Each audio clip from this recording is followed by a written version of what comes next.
Goosebumps, The Abominable Snowman of Pasadena, by R.L. Stine, S-T-I-N-E. This book is published by Scholastic, Incorporated, New York. Copyright 1995 by Parachute Press, Incorporated. This work is reproduced in alternate format under license from the Canadian Copyright Licensing Agency, Can Copy. 127 pages. Narrated by Bill Copeland. Recorded by volunteers in the studios of the CNIB Library for the Blind, Toronto, exclusively for the use of individuals unable to read print due to a visual or physical handicap. This book is protected by copyright and may not be duplicated. From the book cover. Forget Frosty. Jordan Blake and his sister Nicole are sick of the hot weather in Pasadena. Just once they'd like to have a real winter. A real winter with real snow. And then it happens. The Blakes are off to Alaska. Seems that Mr. Blake has been asked to photograph a mysterious snow creature there. Poor Jordan and Nicole. They just wanted to see snow, but now they're being chased by a monstrous creature, a big furry-faced creature known as the Abominable Snowman. Reader, beware, you're in for a scare. Goosebumps. Also available from R.L. Stine, How I Got My Shrunken Head. About the author. R.L. Stine is the author of over 36 best-selling thrillers and mysteries for young people. Recent titles for teenagers include I Saw You That Night, Call Waiting, Halloween Night 2, The Dead Girlfriend, and The Babysitter 4, all published by Scholastic. He is also the author of the Fear Street series. Bob lives in New York City with his wife, Jane, and 15-year-old son, Matt.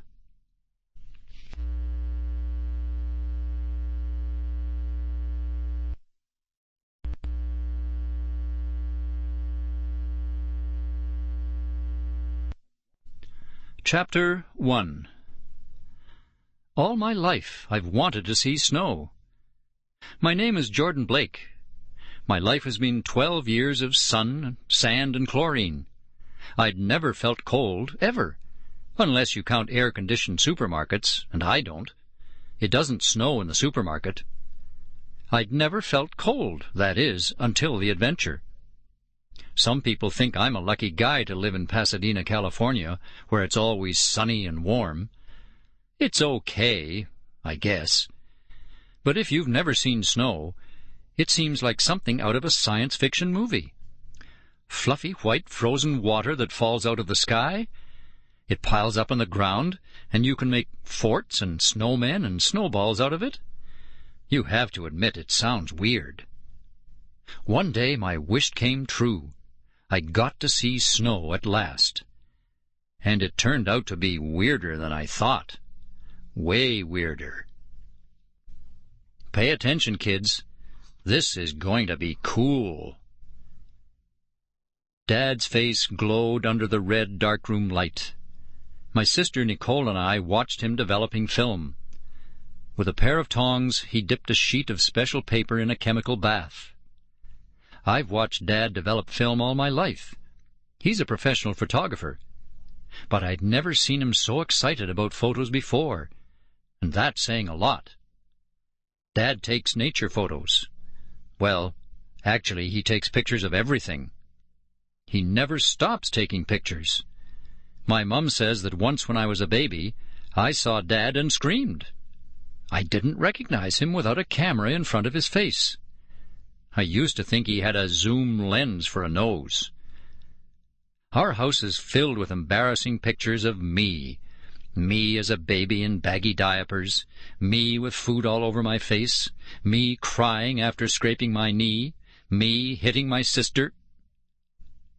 Anyway, Dad had just returned from a trip to the Grand Tetons. That's a mountain range in Wyoming, part of the Rocky Mountains.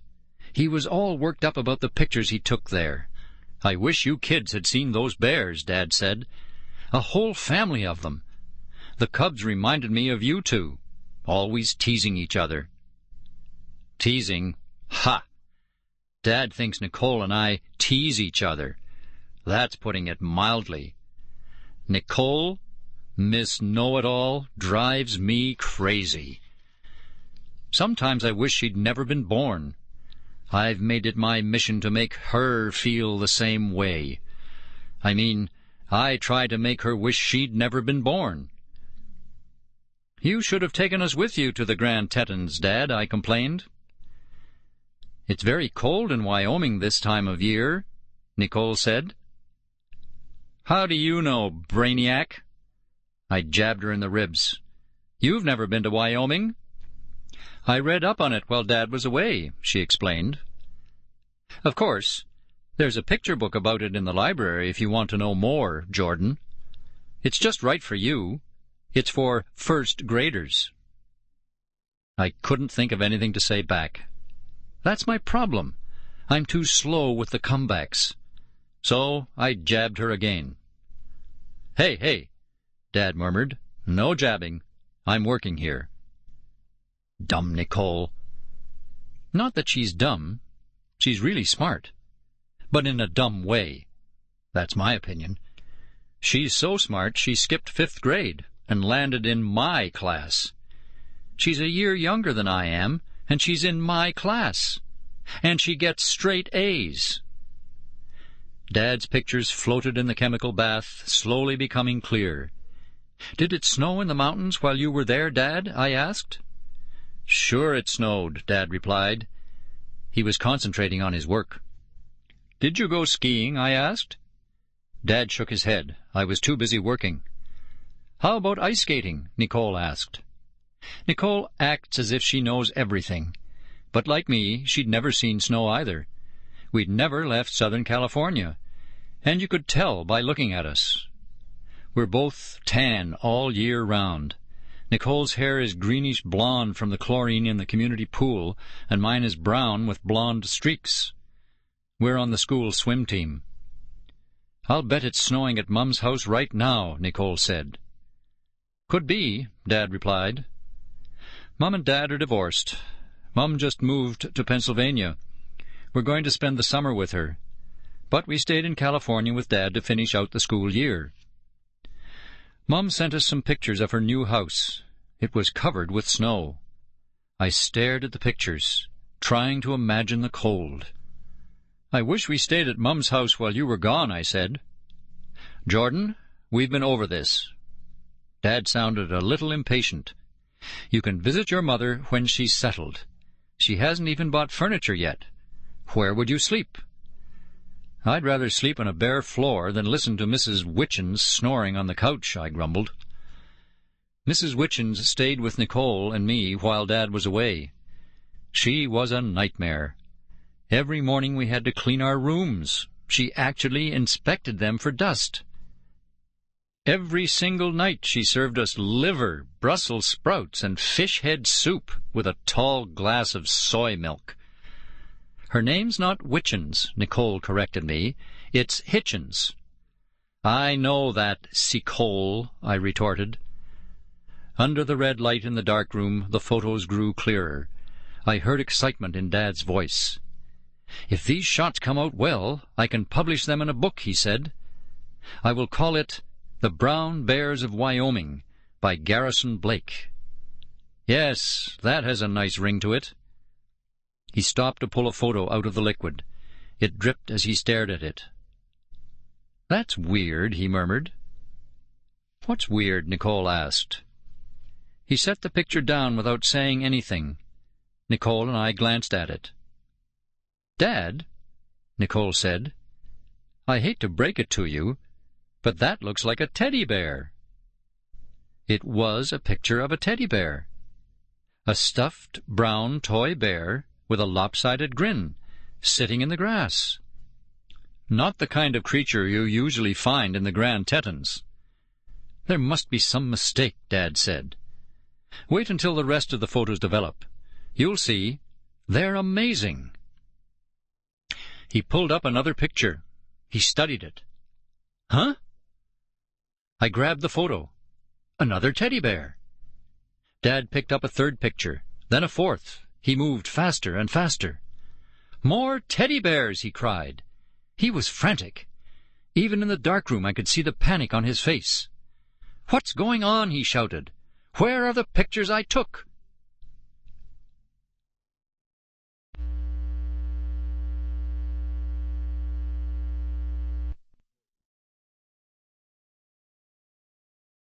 Dad, Nicole began, are you sure those bears you saw were real? Of course I'm sure, Dad boomed at her. I know the difference between a brown bear and a teddy bear. He began to pace back and forth across the darkroom floor. Did I lose the film somehow? He murmured, clutching his head with one hand. Could someone have switched it? The weird part is that you were taking pictures of bears, Nicole noted, and you ended up with teddy bears. That's just so strange. Dad furiously tapped his hands on the developing table. He muttered to himself. He was starting to lose it. Did I lose the film on the plane somehow? Switch carry-on bags with someone else, maybe? I turned my back to Dad, my shoulders shaking. Jordan, what's the matter? Dad grabbed my shoulders. Are you all right? He spun me around. Jordan, Dad cried, you're laughing. Nicole crossed her arms. She narrowed her eyes at me. What did you do to Dad's pictures? Dad frowned. His voice was calmer now. All right, Jordan. What's the big joke? I gasped for breath, trying to stop laughing. Don't worry, Dad. Your pictures are okay. He shoved one of the teddy bear shots in my face. Okay? You call this okay? I borrowed your camera before you left for Wyoming, I explained. I took a bunch of shots of my old teddy bear for a joke. The rest of the film should have your real bears on it. I can't resist a good practical joke. Nicole said, I had nothing to do with it, Dad. I swear. Little Miss Goody-Goody. Dad shook his head. A joke? He turned back to the photos and developed a few more.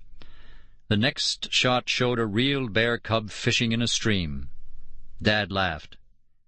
You know, he said, putting the picture of the real bear next to one of the teddy bear shots, they don't look as different as you'd think. I knew Dad wouldn't stay angry. He never does. That's one reason I like to play tricks on him. He likes to play practical jokes, too. Did I ever tell you about the trick I pulled on Joe Morrison? He asked. Joe Morrison is a photographer friend of Dad's. Joe had just gotten back from Africa, where he had spent months photographing gorillas. He was all excited about these fabulous gorilla shots he'd taken. I saw the pictures, and they were really spectacular. Joe had a big meeting set up with the editor of a nature magazine. He was going to go in and show the editor these photos. He was sure the magazine would snap them up in a second. Joe didn't know that the editor and I had gone to college together. So I called her up and asked her to help me play a little joke on Joe. When Joe went to see her, he showed her the pictures. She looked at them without saying a word. Finally, he couldn't stand the suspense any longer. He blurted out, Well, do you like them or not? He's an impatient guy, Joe. What did she say? I asked. She frowned and said, You're a good photographer, Mr. Morrison, but I'm afraid you've been tricked. The creatures you photographed aren't gorillas at all. Joe's jaw practically fell off his face. He said, What do you mean they're not gorillas? She said with a perfectly straight face, They're people in gorilla suits. Can't you tell the difference between a real gorilla and a man in a gorilla suit, Mr. Morrison? I chuckled. Nicole asked, Then what happened? Joe practically had a nervous breakdown. He snatched up the photos and stared at them. He shouted, "I don't get it. How could that happen? I spent 6 months of my life studying people in gorilla suits." Finally, the editor burst out laughing and told him it was a joke. She loved the photos and wanted to publish them. Joe wouldn't believe her at first. It took her 15 minutes to get him to calm down. Dad and I both laughed. "I think that's really mean, Dad," Nicole scolded. "I get my joker streak from Dad. Nicole takes after Mum. She's more practical." Joe thought it was funny once he got over the shock, Dad assured her. "He's played his share of tricks on me, believe me." Dad swished another photo through the chemical bath. Then he held it up with his tongs. It showed 2 bear cubs wrestling. He smiled with satisfaction. "This roll came out great," he said. "But I've got a lot more work to do in here, kids. Go on outside for a while, okay?" He turned the red light off and flipped on the normal light. Nicole opened the door. "Don't get all messed up and dirty, though," Dad added. "We're all going out to dinner tonight. I want to celebrate my luck with the brown bears." "We'll be careful," Nicole promised. "Speak for yourself," I said. "I mean it, Jordan," Dad warned. "Just kidding, Dad." A wave of heat blasted us when we opened the dark-room door. Nicole and I stepped out into the backyard, blinking in the afternoon sun. It always takes my eyes a long time to adjust after I've been in the darkroom. "What do you want to do?" Nicole asked. "I don't know," I replied. "It's so hot. It's too hot to do much of anything." Nicole closed her eyes and zoned out for a minute. "Nicole?" I nudged her. "Nicole, what are you doing?" "I'm thinking about the snow in Dad's pictures of the Grand Tetons. I thought it would make me feel cooler." She stood perfectly still with her eyes closed. A bead of sweat dripped down her forehead. "Well?" I asked. "Is it working?" She opened her eyes and shook her head. "No. How can I imagine snow if I've never felt it?" "Good point." I sighed and gazed around me. We live in a subdivision in the suburbs of Pasadena. There are only 3 different kinds of houses in our neighborhood. The same 3 house styles are repeated for miles around. It's so boring to look at. It makes me feel even hotter somehow. Each block has a couple of palm trees, not enough to give much shade. There's a vacant lot across the street from us, next door to the Millers. The most exciting feature of our backyard, maybe the whole block, is Dad's disgusting compost heap. I squinted and stared some more. Everything appeared bleached in the sunlight. Even the grass looked almost white. "I'm so bored I could scream," I complained. "Let's ride our bikes," Nicole suggested. "Maybe the breeze will cool us off." "Maybe Lauren will want to go with us," I added. Lauren Sachs lives next door to us. She's in our class at school. I see her so often, she might as well be my sister. We rolled out our bikes from the garage and walked them over to Lauren's. We left our bikes at the side of her house. Then we went around back. We found Lauren sitting on a towel under a palm tree in her backyard. Nicole sat beside Lauren on the towel. I leaned against the tree. "It's so hot," Lauren whined. She tugged on her yellow shorts. She's tall and muscular with long brown hair and bangs. She has a nasal voice, good for complaining. "This is supposed to be winter? It's winter everywhere else. A normal winter has snow and ice and sleet and freezing rain and cold, cold air. What do we get? Nothing but sun. Why do we have to be so hot?" Suddenly I felt a pain in my back. "Ow!" I jerked forward. Something stabbed me. Something stinging sharp and ice-cold. My face twisted in pain. "Jordan!" Nicole gasped. "What's wrong? What's wrong?"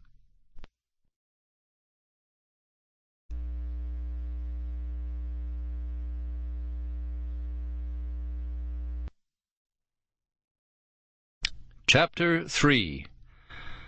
I clutched the icy spot on my back. "What is it?" I cried. "It's so cold." Nicole jumped to her feet and examined my back. "Jordan, you've been stabbed," she announced, "with a purple popsicle." As I turned around, I heard mean laughter. The Miller twins jumped out from behind the tree. I should have known. The Miller twins. Kyle and Kara. The twin pug noses. The beady little eyes. The matching short-cropped red hair. Yuck! They carried twin super soakers. Red ones. The Miller twins love practical jokes. They're worse than I am. And much meaner. Everyone in the neighborhood is afraid of them. They pounce on little kids waiting at the bus stop and rob them of their lunch money. Once they blew up the Sachs' mailbox with a stink bomb. Last year, Kyle sucker-punched me during a basketball game. He thought it was funny to watch me turn purple.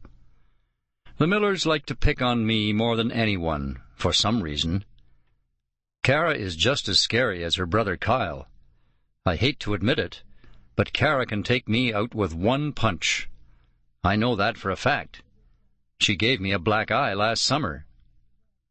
"Oh, it's so hot. It's so hot," Kara sneered, making fun of Lauren's whiny voice. Kyle flipped his super soaker from one hand to the other behind his back. He tried to make it look like a really complicated move. "Arnold taught me how to do that," he bragged. Kyle wanted me to think he was talking about Arnold Schwarzenegger. He claims he knows Arnold. I have my doubts. Nicole tugged on the back of my shirt. "Dad's going to kill you, Jordan," she said. "Why?" I craned my neck backwards. The back of my white polo shirt was stained dark purple. "Oh, great," I muttered. "Dad said not to get messed up," Nicole reminded me, as if I needed to be reminded. "Don't worry, Jordan," Kyle said. "We'll clean it off for you." "Huh?" "That's okay," I muttered, backing away. Whatever Kyle meant by clean it off, I knew I wouldn't like it. I was right. He and Kara raised their super soakers and squirted me, Nicole, and Lauren. "Stop it!" Lauren screamed. "You're getting us all wet!" Kyle and Kara laughed their maniac laughs. "You said you were hot!" They drenched us. My shirt was so wet I could wring a glass of water out of it. I glared at them. Kyle shrugged. "We were only trying to help." Yeah, sure they were. I should have been grateful that all they did was soak us. We got off easy. I can't stand the Miller twins. Neither can Nicole and Lauren. They think they're so hot, just because they're 13 and they have a swimming pool in their backyard. Their father works at a movie studio. They're always bragging about how they go to sneak previews and hang out with the movie stars. I haven't seen a movie star show up at their house yet. Not once. "Ah, you're all wet," Kara said, sneering. "Why don't you take a bike ride to dry off?" Nicole and I exchanged glances. When we're alone, we don't get along so well. But when the Millers are around, we have to stick together. We knew the Millers too well.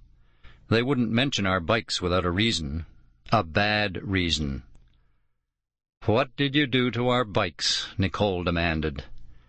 The Millers faked wide-eyed innocence. "Who? Us? We didn't do anything to your precious bikes.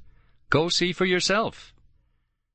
Nicole and I glanced around the side of Lauren's house, where we'd left our bikes. "They look okay from here," Nicole whispered. "There's something wrong with them," I said. "They look weird." We approached our bikes. They looked weird, all right. The handlebars had been unscrewed and twisted backwards. "Hope you have a reverse gear," Kyle snickered. Normally, I'm not the kind of guy who goes around getting into fights, but something in me snapped. This time, Kyle and Kara had gone too far. I jumped on Kyle. We tumbled to the ground. We wrestled. I tried to pin him with my knee, but he pushed me over onto my side. "Stop it!" Nicole screamed. "Stop it!" Kyle rolled me onto my back. "You thought you could jump me, Jordan? You're too big a wimp." I kicked him. He pinned my shoulder to the ground with one knee. Nicole shouted hysterically, "Jordan, look out!" I glanced up. Kara stood over me, clutching a rock the size of her head. A mean grin spread across her face. "Drop it, Kara," Kyle ordered. I tried to roll out of the way, but I couldn't move. Kyle had me pinned. Kara heaved the rock. Then she let it drop, right onto my head.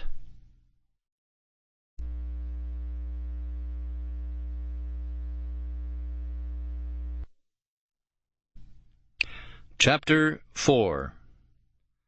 I squeezed my eyes shut. The rock landed on my forehead and bounced off. I opened my eyes. Kara laughed like a hyena. She picked up the rock and dropped it on my face again. It bounced off, just like the first time. Lauren grabbed it. "It's made of sponge," she announced. She squeezed it in her hand. "It's a fake." Kyle laughed. "It's a movie prop, moron." "You should have seen your face," Kara added. "What a chicken." I kicked Kyle off me and pounced on him again. This time I was so mad I had the strength of 2 Kyles. I wrestled him to the ground. I had him pinned. "What's going on, guys?" Oh, Dad." I leapt to my feet. "Hi, Dad. We were just kidding around." Kyle sat up, rubbing his elbow. Dad didn't even seem to notice that we'd been fighting. He was excited about something. "Listen, kids, I have great news. Wilderness Magazine just called. They want to fly me to Alaska." "Great, Dad," I said sarcastically. "You get to go on another exciting trip while we stay here and die of boredom." "And heat," Nicole added. Dad laughed. "I called Mrs. Hitchens to see if she could come stay with you again," he began. "Not Mrs. Hitchens again," I cried. "Dad, she's horrible. I can't stand her cooking. I'll starve to death if she stays with us." "You will not, Jordan," Nicole said. "Even if you ate only bread and water, you could survive a week easily." "Nicole? Jordan? Hello?" Dad said, knocking lightly on our heads. "Will you please listen to me? I haven't finished yet." "Sorry, Dad. Anyway, Mrs. Hitchens can't come, so I guess you two will just have to come along with me." "To Alaska?" I cried. I was too excited to believe it. "Hooray!" Nicole yelled. We jumped up and down. "You guys are so lucky," Lauren said. Kara and Kyle stood by, saying nothing. "We're going to Alaska!" I shouted. "We'll get to see snow, tons of snow, Alaskan snow." I was thrilled, and Dad hadn't even told us the interesting part yet. "It's a strange project," Dad continued. "They want me to track down some kind of snow creature, an abominable snowman." "Wow!" I gasped. Kyle and Kara snorted. Nicole shook her head. "An abominable snowman? Has anybody really seen him?" Dad nodded. "Some kind of snow creature has been spotted. Who knows what it really is? Whatever it is, the magazine wants me to shoot photos of it. I'm sure it's a wild goose chase. There's no such thing as an abominable snowman." "So, why are you going?" Nicole asked. I poked her in the ribs. "Who cares? We're going to Alaska." "The magazine is paying a big fee," Dad explained. "And even if we don't find a snow creature, I'll get some great shots of the tundra." Lauren asked, "What's a tundra?" Dad began to reply, but Nicole stepped forward. "I'll handle this one, Dad," she interrupted. I felt like screaming. She does that in school all the time, too. A tundra is a huge frozen plain. It exists in the Arctic, in Alaska, and in Russia. The word tundra comes from the Russian meaning. I clapped my hand over her big mouth. Any other questions, Lauren? Lauren shook her head. That's all I needed to know. Egghead here goes on forever if you don't stop her. I let go of Nicole's mouth. She stuck her tongue out at me. This trip is going to be great, I cried happily. We'll see ice and snow for real. We're going hunting for an abominable snowman. Awesome! An hour earlier, we'd been bored out of our minds. Now suddenly everything had changed. Dad smiled. I've got to go back to the darkroom for a while. Don't forget, we're going out to dinner tonight. He wandered back across the lawn and into the house. As soon as Dad was gone, Kara started laughing. An abominable snowman! What a joke! Typical Kara. She was too chicken to say a word while Dad was around. Kyle made fun of me, jumping up and down and squealing, Alaska! Alaska! I'll get to see snow! You both will probably turn blue and freeze, Kara sneered. We'll be fine, Nicole said. It's your turn to freeze. She grabbed Kara's super soaker and sent a spray of water into Kara's face. Stop it! Kyle shouted. He dove at Nicole. Nicole laughed and ran away, turning around to soak them every few feet. Give that back! Kara yelled. The Millers chased Nicole. Kyle raised his super soaker and let Nicole have it in the back. Lauren and I ran after them. Nicole raced into our backyard. She turned around and squirted the Millers again. You can't catch me, she cried, shooting and walking backward. She was backing right into Dad's compost heap. Should I warn her, I thought? No way. Take that, she shouted, blasting the Millers with water. Then she slipped and fell backward into the compost heap. Yuck, Lauren groaned. Nicole stood up slowly. Greenish-brown slime oozed in her hair and dripped down her back, her arms, and her legs. Ugh! She screamed, frantically wiping the glop off her hands. Ugh! We all stood and stared. She looked like some kind of abominable snowman herself, all covered in glop. We were still staring when Dad popped his head out the back door. You kids ready to go to dinner? He called.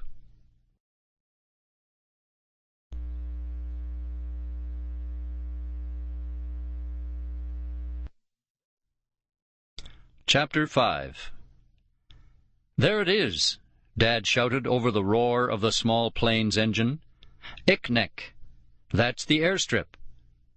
I stared out the window at the tiny brown patch where we'd be landing. For the last half hour I'd seen nothing but miles and miles of snow. Wow! It was so white! It was cool the way the snow sparkled in the sunlight. It made me think of Christmas carols. I couldn't get Winter Wonderland out of my head, and it was driving me crazy. I watched for giant footprints as we flew. How big would an abominable snowman's footsteps be? Big enough to see from a low-flying plane? I hope there's a restaurant down there, Nicole said. I'm starving. Dad patted her shoulder. We'll have a big hot meal before we set out. But after that, it's camping food. How are we going to build a fire in the snow? Nicole asked. We'll be staying in a little cabin, Dad replied. It's a long way out in the tundra, but it's better than sleeping in tents. There should be a stove in the cabin. I hope so, anyway. Can we build an igloo and sleep in that? I asked. Or dig out an ice cave? You can't build an igloo just like that, Jordan, Nicole snapped. It's not like a snow fort or something. Right, Dad? Dad took the lens cap off his camera and started taking pictures through the plane window. Sure, he said absently. Uh-huh. Nicole turned to the window, too. I mimicked her behind her back. You can't build an igloo just like that, I mouthed. She acts like she's my teacher or something. It's really embarrassing when she does it in front of everybody at school. How are we going to find the cabin? Nicole asked. Everything looks the same in all this snow. Dad turned and snapped a picture of her.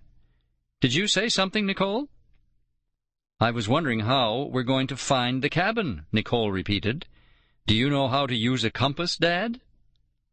A compass? No, but that doesn't matter. A man named Arthur Maxwell is supposed to meet us at the airport. He'll be our guide through the tundra. I know Arthur, the pilot shouted back to us. He's an old musher from way back. Knows everything about dogs and sleds. He knows this part of Alaska better than anybody, I guess. Maybe he's seen the Abominable Snowman, I suggested. How do you know there is such a thing? Nicole taunted. We haven't seen any sign of him yet. Nicole, people have seen him with their own eyes, I replied.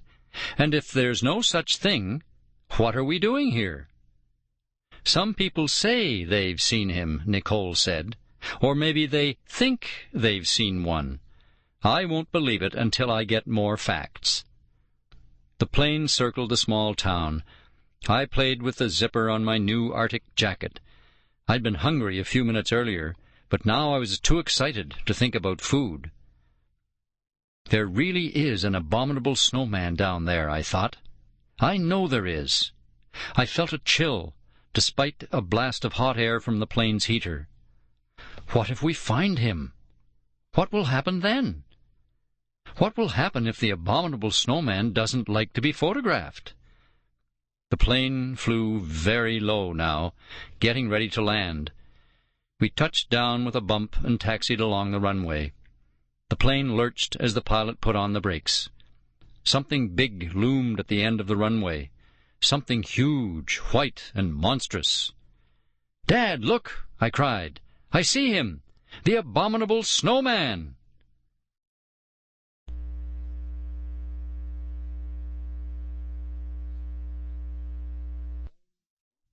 Chapter 6.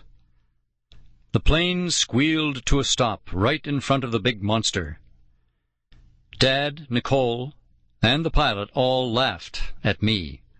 I hate that, but I couldn't blame them. The big white monster was a polar bear, a statue of a polar bear. The polar bear is the symbol of the town, the pilot explained. "Oh," I murmured. I knew I was blushing. I turned away. "Jordan knew that," Dad said. "He was just playing one of his practical jokes." "Huh?" "Yeah, I went along with it. I knew it was a statue all along." "You did not, Jordan," Nicole said. "You were really scared." I punched Nicole in the arm. "I was not. It was a joke." Dad put an arm around each of us. "Isn't it great the way these two kid each other?" he said to the pilot. "If you say so," the pilot replied. We hopped out of the plane. The pilot opened the cargo hold. Nicole and I grabbed our backpacks. Dad had brought a huge, airtight trunk for film, cameras, food, sleeping bags, and other supplies. The pilot helped him carry it off the airstrip. The trunk was so big, Dad could fit inside it. It reminded me of a red plastic coffin. Iknek Airport was like a tiny wooden house, just 2 rooms. 2 pilots in leather jackets sat at a table playing cards. A tall, brawny man with dark hair, a thick beard, and leathery skin stood up and crossed the room to greet us. His gray parka hung open over a flannel shirt and deerskin pants. This must be our guide, I realized. "Mr. Blake?" the man said to Dad. His voice was low and hoarse. "I'm Arthur Maxwell. Need some help there?" He grabbed one end of the trunk from the pilot.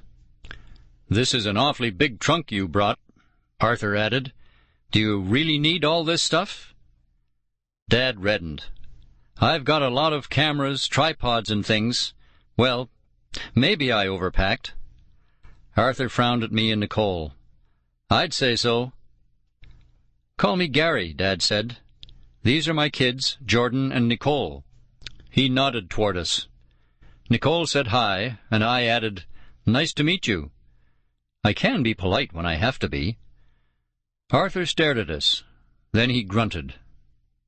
You didn't mention kids, he mumbled to Dad after a minute. I'm sure I did, Dad protested.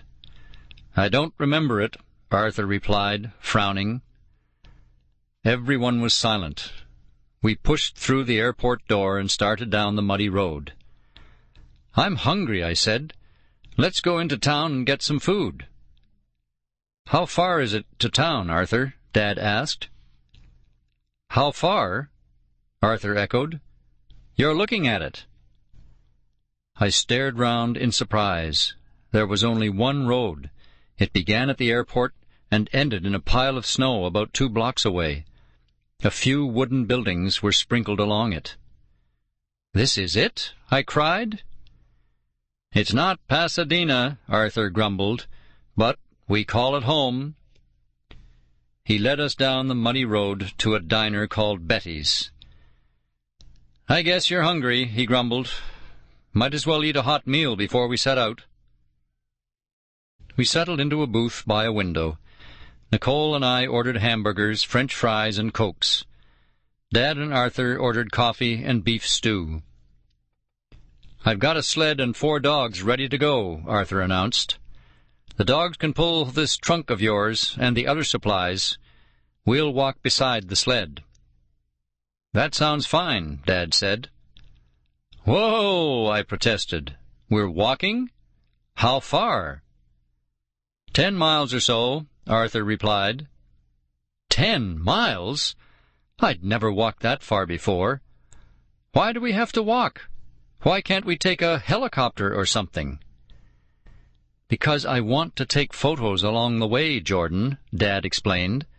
The landscape is fascinating. You never know what we'll come across.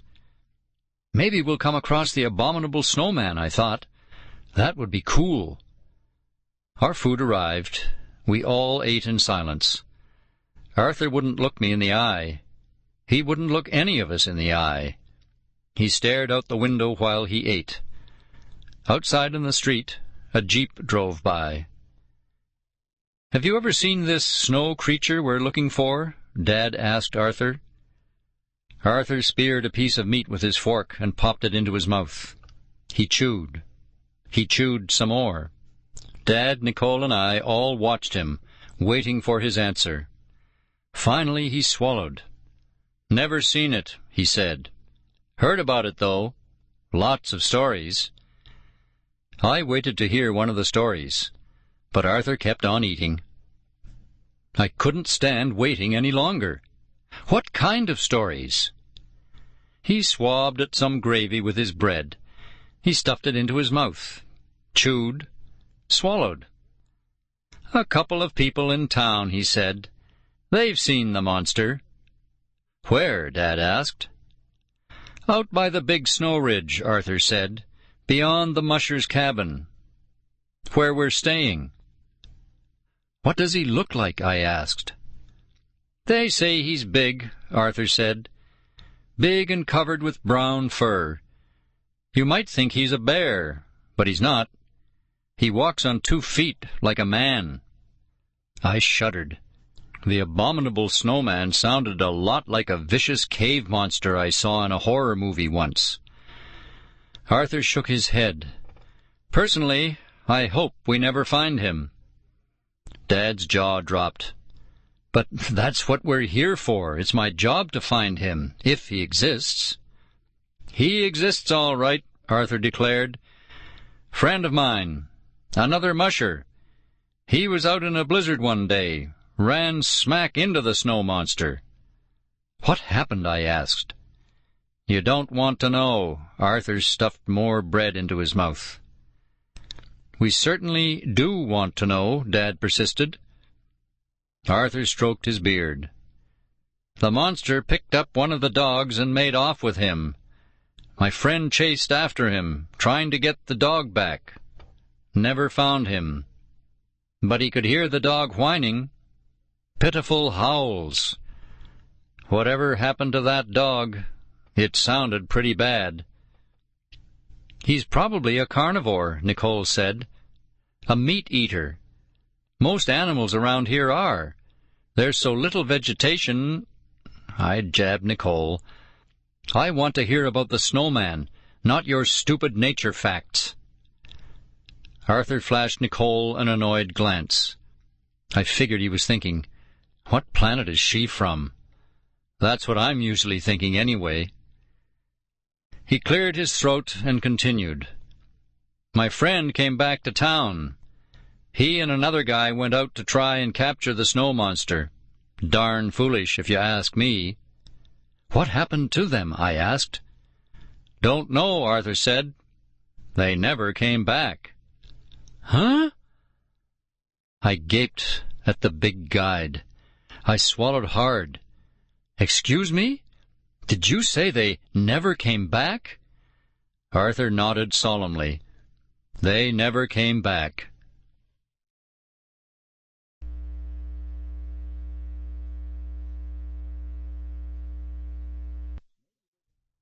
Chapter 7.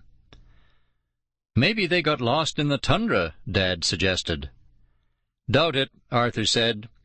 Those two knew what they were doing. The monster killed them. That's what happened. He paused to butter another slice of bread. Close your mouth, Jordan, Nicole said. I don't want to look at your chewed-up French fries. I guess my mouth had been hanging open. I shut it and swallowed. Arthur seems like a weird guy, I thought. But he's not lying to us. He definitely believes in the Abominable Snowman. Nicole asked him, Has anyone else seen the snow monster? Yep. A couple of TV people from New York. They heard about what happened to my friend and came to town to investigate. They set out into the tundra. Never came back either. We found one of them, frozen to death in a block of ice. Who knows what became of the other? Then Mrs. Carter. She lives at the end of Main Street. She saw the snow monster a few days later, Arthur continued in a low voice. She was looking through her telescope and spied him out in the tundra. He was chewing on bones, she said. Don't believe me. Go ask her yourself. Dad made a noise. I glanced at him. He was trying to keep from laughing. I didn't see what was so funny. This snow monster sounded pretty scary to me. Arthur glared at Dad. You don't have to believe me if you don't want to, Mr. Blake, he said. Call me Gary, Dad repeated. I'll call you what I please, Mr. Blake, Arthur said sharply. What I'm telling you is true. That monster is real, and he's a killer. You're taking a big risk chasing after him. No one has ever caught him. Anyone who goes out after him doesn't return. We'll take our chances, Dad said. I've heard stories like this before in other parts of the world. Stories about monsters in the jungle or weird creatures in the ocean. So far, the stories have never turned out to be true. I have a feeling the Abominable Snowman will be no different. Part of me really wanted to see the snow creature, but part of me hoped Dad was right. I don't deserve to die, I thought, just because I want to see snow. Well, Dad said, wiping his mouth, let's get going. Everybody ready? I'm ready, Nicole piped up. Me too, I said. I couldn't wait to get out in the snow. Arthur said nothing. Dad paid the lunch check. We waited for change. Dad, I asked, what if the Abominable Snowman is real? What if we run into him? What will we do? He pulled something small and black out of his coat pocket. This is a radio transmitter, he explained. If we get into any kind of trouble out in the wilderness, I can radio the ranger station in town. They'll send a helicopter to rescue us."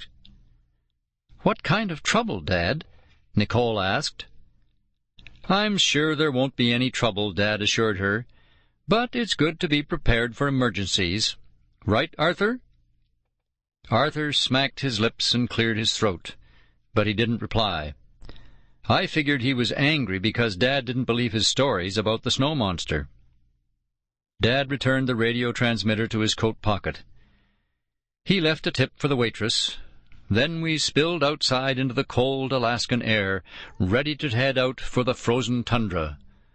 Was an abominable snowman waiting for us somewhere out there? We would soon find out.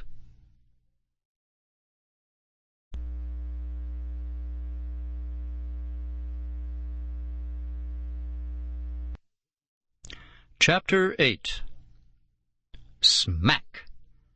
Bullseye! I hit Nicole in the middle of her backpack with a snowball. "Dad!" Nicole cried. "Jordan hit me with a snowball."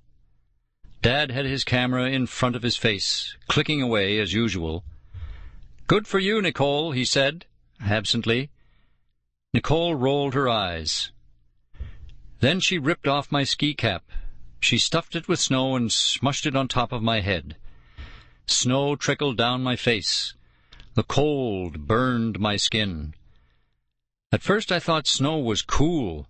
I could mush it up in my hand to make snowballs, fall down in it without getting hurt, put it on my tongue and let it melt into water. But I was beginning to feel the cold. My toes and fingers were getting numb. We had already walked 2 miles out of town. When I looked back, I couldn't see it.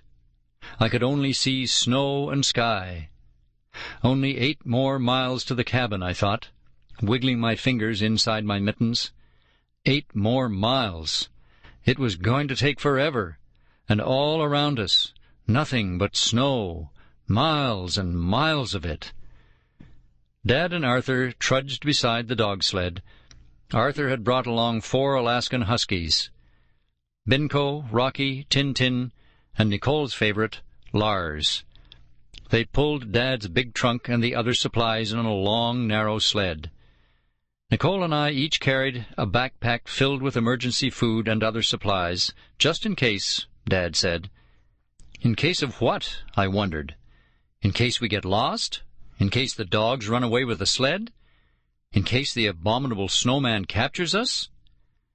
Dad snapped pictures of the dogs, of us, of Arthur, of the snow.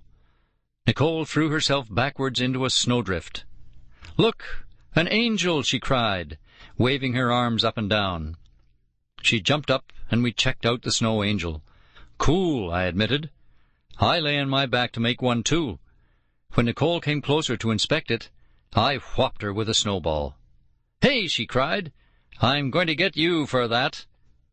I leaped up and darted away. The deep snow crunched under my shoes. Nicole ran after me. We raced ahead of the dog sled. "Be careful, kids," Dad called after us. "Stay out of trouble." I stumbled in the snow. Nicole pounced on me. I wriggled free and bolted away. What kind of trouble could we get into? I thought as my feet crunched along. There's nothing but snow for miles around. We couldn't even get lost out here. I turned around and ran backwards, waving at Nicole. "Try and catch me, Miss Factoid," I teased. "Name-calling is so immature," she yelled, chasing after me. Then she stopped and pointed behind me. "Jordan, look out!" "Hey, I'm not falling for that old trick," I called back. I skipped backwards through the snow. I didn't want to take my eyes off her, in case she planned to pelt me with snowballs. "Jordan, I mean it!" she screamed. "Stop!"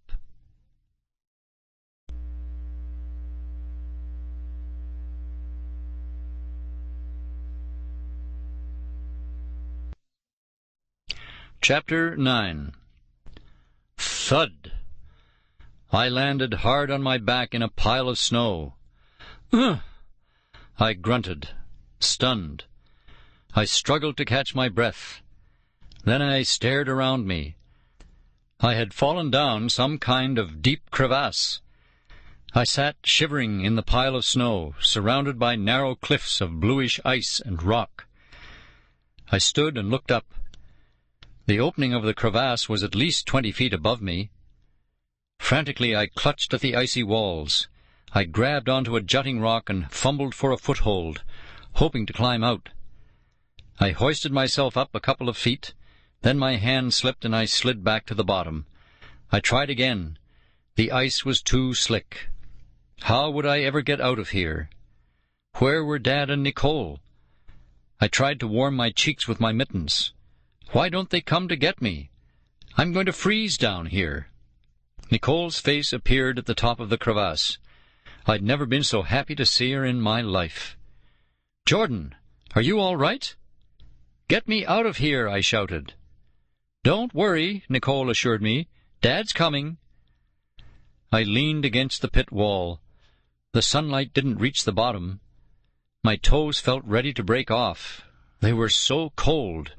I jumped up and down to keep warm. A few minutes later I heard Dad's voice. "Jordan, are you hurt?" "No, Dad," I called up to him. He, Nicole, and Arthur all stared down at me from above. "Arthur is going to lower a rope down to you," Dad instructed. "Hold on to it, and we'll hoist you out of there." I stepped aside as Arthur tossed one end of a knotted rope into the crevasse. I clutched the rope with my mittened hands. Arthur shouted, "Heave!" Dad and Arthur tugged on the rope. I planted my feet in footholds in the ice, bracing myself against the side of the crevasse. The rope slipped out of my hands. I clutched it tighter. "Hold on, Jordan," Dad called. They pulled again. My arms felt as if they were going to be yanked out of their sockets. "Ow!" I cried. "Careful!" Slowly they hoisted me to the top of the crevasse. I wasn't much help. My feet kept slipping on the icy walls. Dad and Arthur each took one of my hands and dragged me out of the pit. I lay on the snow, trying to catch my breath. Dad tested my arms and legs for sprains and breaks. "You sure you're all right?" he asked. I nodded. "It was a mistake to haul kids along," Arthur grumbled. "The snow is not as solid as it looks, you know. If we hadn't seen you fall, we never would have found you." "We've got to be more careful," Dad agreed. "I want you both to stick close to the sled." He leaned over the side of the crevasse and snapped a picture. I stood up and brushed the snow from the seat of my pants. "I'll be careful from now on," I promised. "Good," Dad said. "We'd better push on," Arthur said. We started walking again across the snow. I gave Nicole a shove once in a while, and she shoved me back. But we were quieter now.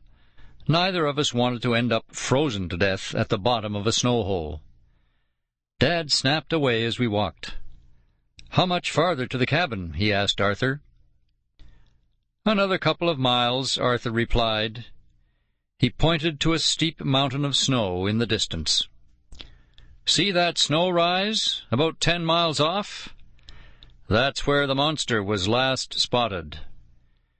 The Abominable Snowman had been seen by that snow rise, I thought. Where was he now? Could he see us coming? Was he hiding somewhere, watching us? I kept my eyes on the snow rise as we walked. It seemed to grow bigger as we came closer to it. The snow rise was dotted with pine trees and boulders. After about an hour, a tiny brown speck appeared a mile or so away. "That's the abandoned musher's cabin where we'll stop for the night," Dad explained. He rubbed his gloves together and added, "It sure will be nice to sit by a roaring fire." I clapped my mittens together to keep the blood flowing through my hands. "I can't wait," I agreed.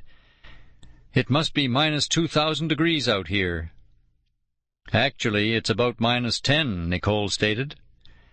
"At least that's the average temperature for this area at this time of year." "Thank you, weather girl," I joked. "And now for sports. Arthur?" Arthur frowned into his beard. I guess he didn't get the joke. He fell behind us a little to check the back of the sled. Dad turned around to snap Arthur's picture. "When we get to the musher's cabin, I'll take a few more scenery photos," Dad said, as he changed his film. "Maybe I'll photograph the cabin, too. Then we'll all turn in. We have a big day tomorrow." By the time we reached the cabin, it was almost 8 o'clock at night. "Took us too long to get here," Arthur grumbled. "We left town after lunch. It should have taken us about 5 hours. The kids having accidents and all is slowing us down." Dad stood a few feet away from him, shooting a portrait of Arthur while he talked. "Mr. Blake, did you hear me?" Arthur growled. "Stop taking my picture." "What?" Dad said, letting his camera drop to his chest. "Oh, yeah, the kids. Bet they're hungry." I explored the musher's cabin. It didn't take long. The tiny wooden shack was empty except for an old wood-burning stove and a couple of broken-down cots. "Why is the cabin so empty?" Nicole asked.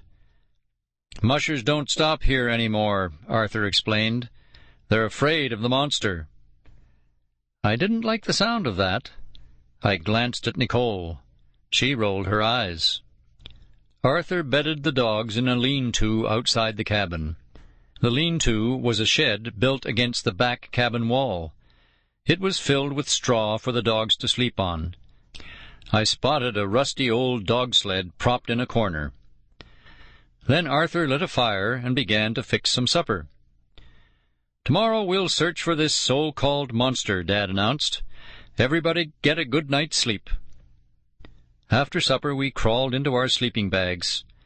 I lay awake for a long time, listening to the howling wind outside, listening for the thudding footsteps of an abominable snowman. "Nicole, get off me!"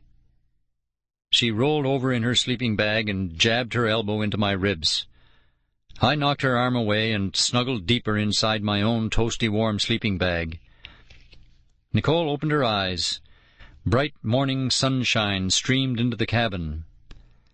"I'll be back in a minute to fix breakfast, kids," Dad said. He sat in a chair, lacing up his snow boots. "First I'm going out to check on the dogs. Arthur went out to feed them a few minutes ago." He bundled up and stepped outside. I rubbed my nose. It was cold. The fire in the stove had gone out during the night. No one had relit it yet. I forced myself to climb out of my sleeping bag and start pulling on clothes. Nicole began dressing too. "Do you think there's a hot shower in this dump?" I wondered aloud. Nicole smirked at me. "You know perfectly well there's no hot shower, Jordan." "Oh, wow, this is incredible!" I heard Dad shout from outside. I jammed my feet into my boots and raced out the door. Nicole pushed right behind me. Dad stood at the side of the musher's cabin, pointing in shock at the ground. I gazed down and saw deep footprints in the snow. Huge footprints. Enormous footprints. So big that only a monster could have made them.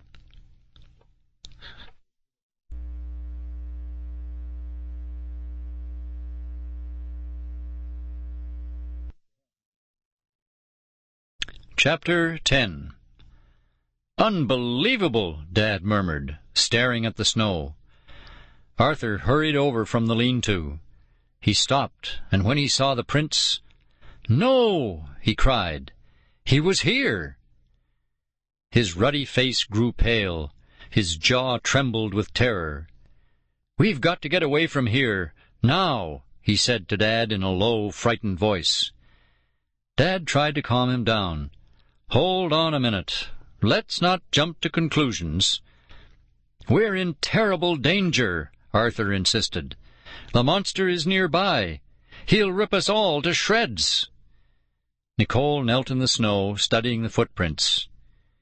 "Do you think they're real?" she asked. "Real abominable snowman footprints?" She thinks they're real, I thought. She believes. Dad knelt beside her. They look pretty real to me. Then I saw a light glimmer in his eyes. He lifted his head and squinted at me suspiciously. I backed away. "Jordan!" Nicole cried in an accusing voice. I couldn't help it. I started laughing. Dad shook his head. "Jordan, I should have known." "What?" Arthur looked confused, and then angry. "You mean the kid made these prints? It's a joke?" "I'm afraid so, Arthur," Dad sighed. Arthur scowled at me. Beneath his beard, his face reddened to the color of a slab of raw steak. I cowered. I couldn't help it. Arthur scared me. He sure didn't like kids, especially not kids who played jokes. "I've got work to do," Arthur muttered. He turned and stomped away through the snow. "Jordan, you crumb," Nicole said. "When did you do it?" "I woke up early this morning and sneaked out," I admitted. "You were all sleeping. I carved the footprints over my own prints with my mittens. Then I stepped in the prints on my way back to cover my tracks." "You believed," I added, jabbing a finger at Nicole. "For a few minutes there you believed in the snow monster." "I did not," Nicole protested. "Yes, you did. I got you to believe." I glanced from Nicole's peevish face to Dad's stern one. "Don't you think it's funny?" I asked. "It's just a joke." Usually Dad liked my jokes. Not this time. "Jordan, we're not at home in Pasadena now. We're out in the middle of nowhere, the wilds of Alaska. Things could get very dangerous. You saw that yesterday when you fell down the crevasse." I nodded and hung my head. "I'm serious, Jordan," Dad warned me. "No more practical jokes. I'm here to work, and I don't want anything to happen to you or Nicole or any of us. Understood?" "Yes, Dad." No one said anything for a minute. Then Dad patted me on the back. "Okay, then. Let's go inside and get some breakfast." Arthur returned to the cabin a few minutes later. He stamped the snow off his boots, glaring at me. "You think you're funny," he muttered.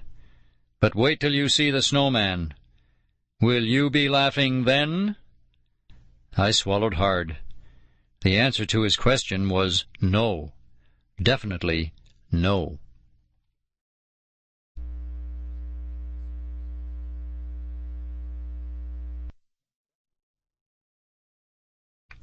Chapter 11. After breakfast, we hitched the dogs to the sled and set off for the snow rise. Arthur wouldn't talk to me and would hardly look at me. I guess he was angry about my joke.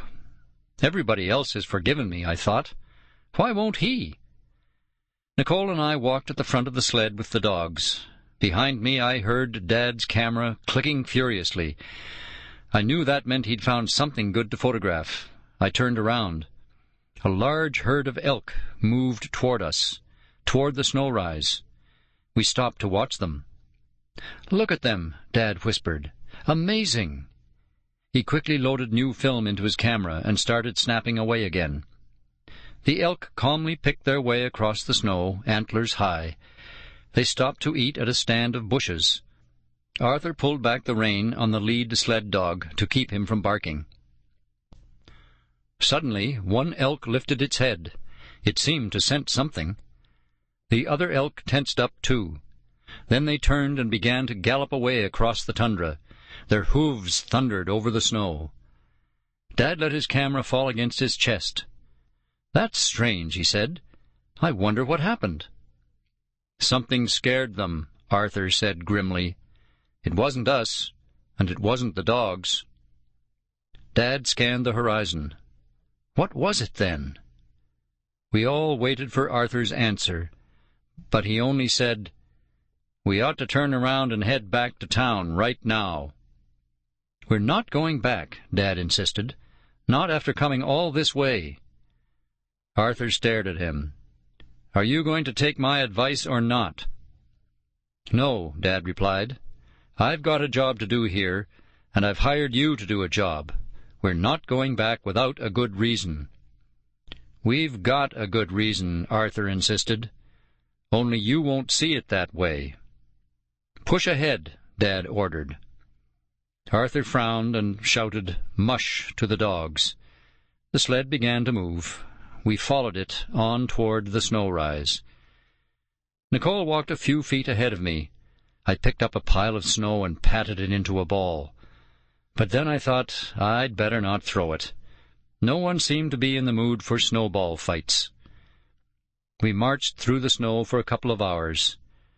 I slipped off my mittens and wiggled my fingers. Frost kept collecting on my upper lip. I wiped it away. We reached a stand of pines at the base of the snow rise. Suddenly, the dogs stopped short. They began to bark. "Mush!" Arthur shouted. The dogs refused to go farther. Nicole ran up to her favorite dog, Lars. "What is it, Lars? What's the matter?" Lars howled. "What's wrong with them?" Dad asked Arthur. Arthur's face paled again. His hands shook. He stared intently into the trees, squinting into the brightness. "Something's frightened the dogs," he said. "Look how their fur stands on end." I patted Lars. It was true. His fur stood straight up. The dog growled. "Not much scares these dogs," Arthur said. "Whatever it is, it's scared them bad." The dogs all howled. Nicole huddled close to Dad. "There's something dangerous on that snow rise," Arthur said. "Something dangerous, and very near."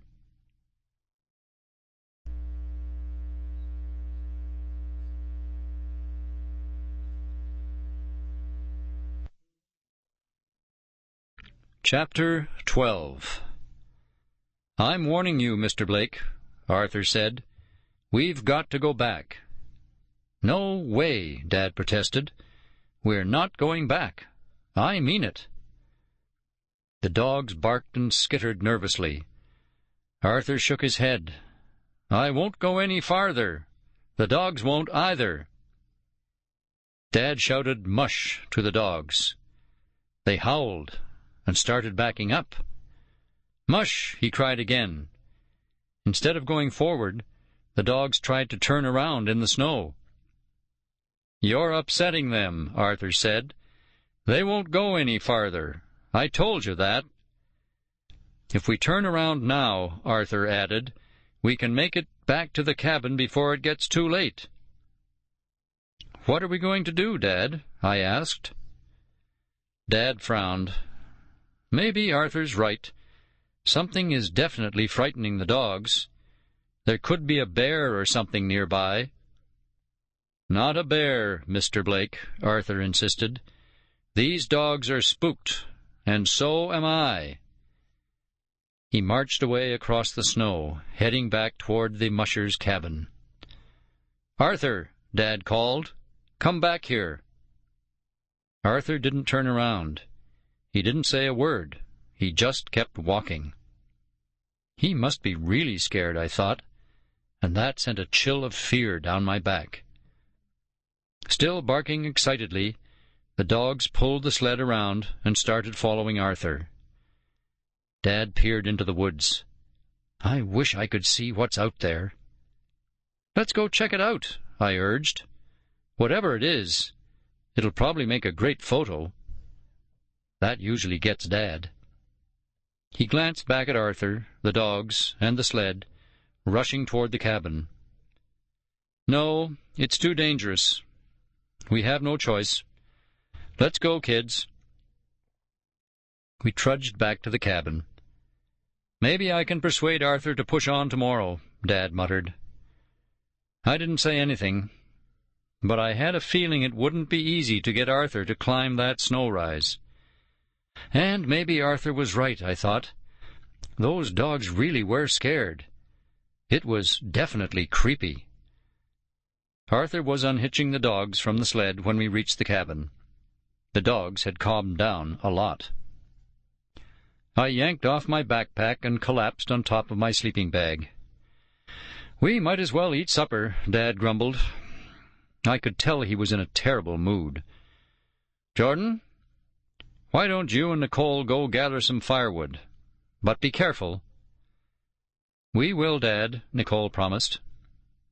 I stood up and started out of the cabin. "Jordan," Dad scolded, "put your knapsack back on. I don't want you going anywhere without it. Understood?" "We're just going for firewood," I protested.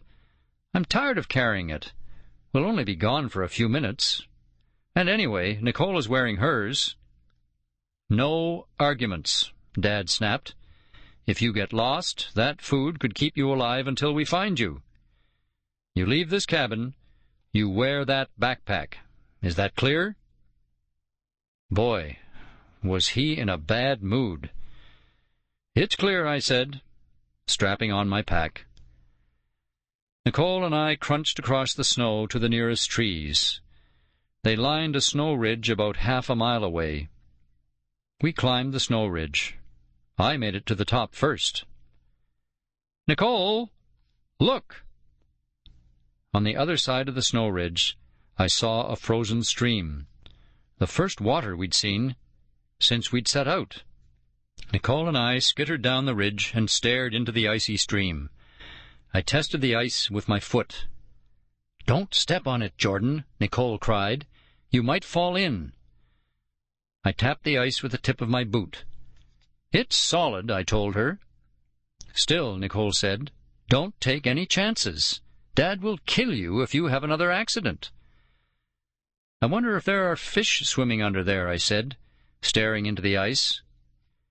"We should tell Dad about this," Nicole said. "He might want to photograph it." We left the stream to gather dead branches under the trees. We lugged them over the snow ridge and back across the snow to the cabin. "Thanks, kids," Dad said when we burst into the cabin. He took the wood from us and started a fire in the stove. "How about pancakes for supper tonight?"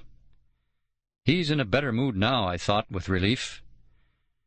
Nicole told Dad about the frozen stream. "Interesting," Dad said. "I'll go take a look at that after supper. I've got to find something to photograph besides all this ice and snow." The pancakes cheered all of us up, except for Arthur. He ate a lot, but he didn't say much. He appeared jittery. He dropped his fork on the floor. Muttering to himself, he picked it up and started eating without wiping it off.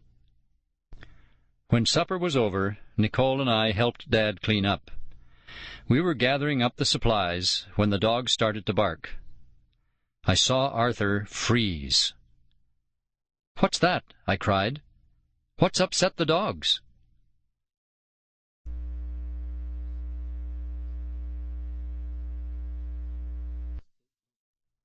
Chapter 13. The dogs yelped and barked. Was someone out there? An animal? A monster? "I'll go check," Arthur said solemnly. He pulled on his coat and wool cap and hurried out of the cabin. Dad grabbed his coat. "Stay here," he instructed Nicole and me. He followed Arthur. We stared at each other, listening to the yelping dogs. A few seconds later, the barking stopped. Dad poked his head back into the cabin. "Nothing out there. We don't know what got them upset. But Arthur is calming them down." Dad grabbed his camera. "You two get some sleep, okay? I'm going to check out that stream. I won't be gone long." He draped the camera over his fur coat collar. The cabin door slammed behind him. We heard Dad's footsteps crunching over the snow. Then silence. Nicole and I climbed into our sleeping bags. I rolled onto my side, trying to get comfortable. It was after 8 o'clock, but still light outside. The sun filtered through the window of the cabin. The light reminded me of when I was little. Mum used to try to make me take a nap in the afternoon. I never could sleep in the daytime. I closed my eyes. I opened them. I wasn't sleepy. I turned my head and glanced at Nicole. She lay on her back, her eyes wide open. "I can't sleep," I announced. "Me either," she replied. I squirmed in my sleeping bag. "Where's Arthur?" Nicole asked. "I wonder what's taking him so long." "I guess he's hanging out with the dogs," I said. "I think he likes them better than he likes us." "That's for sure," Nicole agreed. We tossed and turned some more. The sky stayed bright. The light poured in through the cabin window. "I give up," I groaned. "Let's go outside and build a snowman or something." Dad said to stay put. "We won't go anywhere. We'll stay by the cabin," I assured her. I crawled out of my sleeping bag and started getting dressed. Nicole sat up. "We shouldn't," she warned. "Come on, what could happen?" She stood up and pulled on her sweater. "If I don't do something, I'll go stir-crazy," she admitted. We bundled up. I pulled open the cabin door. "Jordan, wait!" Nicole cried.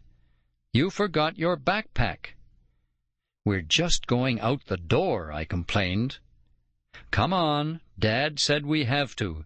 He'll be furious if he finds us outside, and he'll be even more furious if you're not wearing your pack." "Oh, all right," I grumbled. I hoisted the pack over my shoulders. "Like something's really going to happen to us?" We stepped out into the cold. I kicked at the snow. Nicole grabbed my coat sleeve. "Listen," she whispered. We heard the crunch of footsteps behind the cabin. "It's Arthur," I told her. We crept around to the back. It was Arthur. He crouched beside the dog sled, hitching up one of the dogs. 2 others were already tied to the sled. "Arthur," I cried, "what's up?" Startled, he turned to us. He didn't reply. Instead, he jumped on the back of the sled. "Mush," he commanded the dogs at the top of his lungs. The dogs leaned forward, tugging hard. The sled began to slide away. "Arthur, where are you going?" I screamed. "Come back!" The sled picked up speed. "Arthur! Arthur!" Nicole and I ran after him, shouting his name. But the sled raced farther and farther away from us.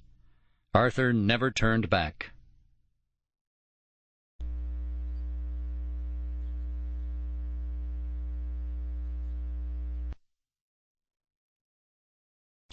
Chapter 14. Nicole and I chased after the sled, watching it grow tinier and tinier. "Arthur, come back!" "He's got our food," I cried. We couldn't let him get away. We ran as fast as we could, our boots falling deep into the snow. The sled climbed over a tall ridge of snow. "Stop! Stop!" Nicole screamed. "Please!" "We can't keep up with the dogs," I gasped. "We have to try," Nicole cried frantically. "We can't let Arthur leave us here." The sled disappeared over the top of the ridge. We clawed our way up. The snow slid under our feet. By the time we reached the top, Arthur and the dogs were far ahead of us. We watched in horror as they quickly disappeared across the tundra. Exhausted, I collapsed in the snow. "They're getting away," I choked out. "Jordan, get up," Nicole pleaded. "We can't catch him," I moaned.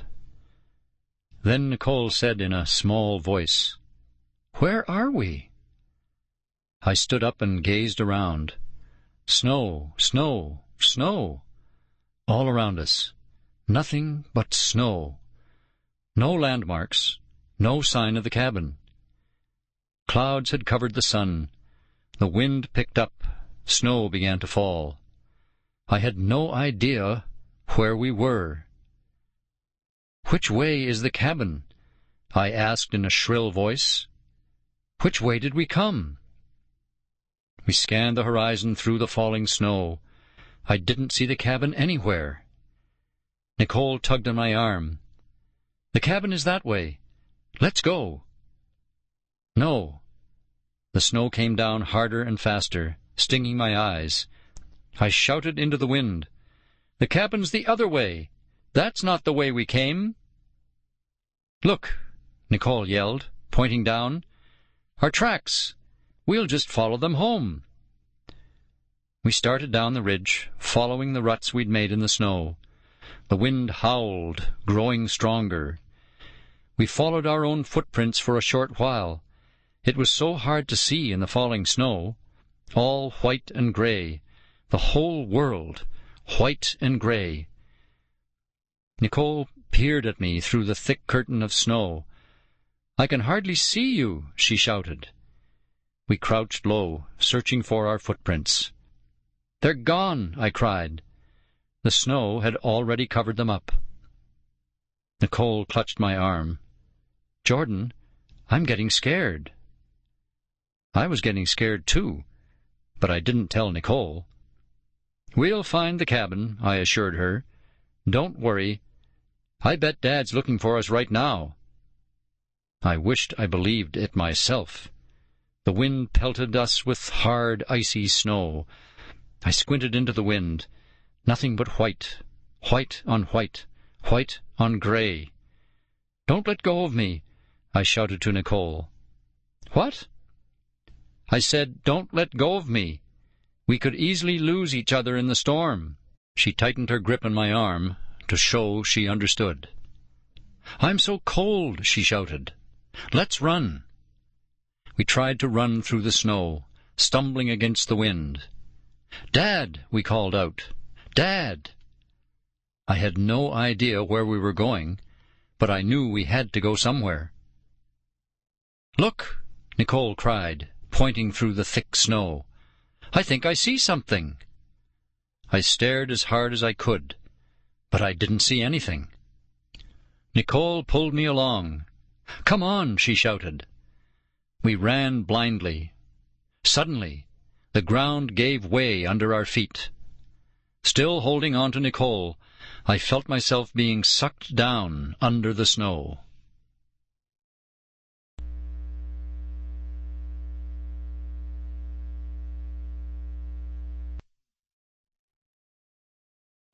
Chapter 15. Down we fell, down into the freezing white. The snow rushed up, swirled around us, and buried us. Another crevasse, I thought. Another deep pit in the snow, much deeper than the first. We both cried out as we landed, tangled up in each other. "Get off!" Nicole shrieked. "Where are we? Get off!" Feeling dazed, I struggled to my feet. Then I grabbed both of her hands and tugged her up. "Oh, no!" Nicole groaned. We both stared up to the top. I could barely make out the gray of the sky high above our heads.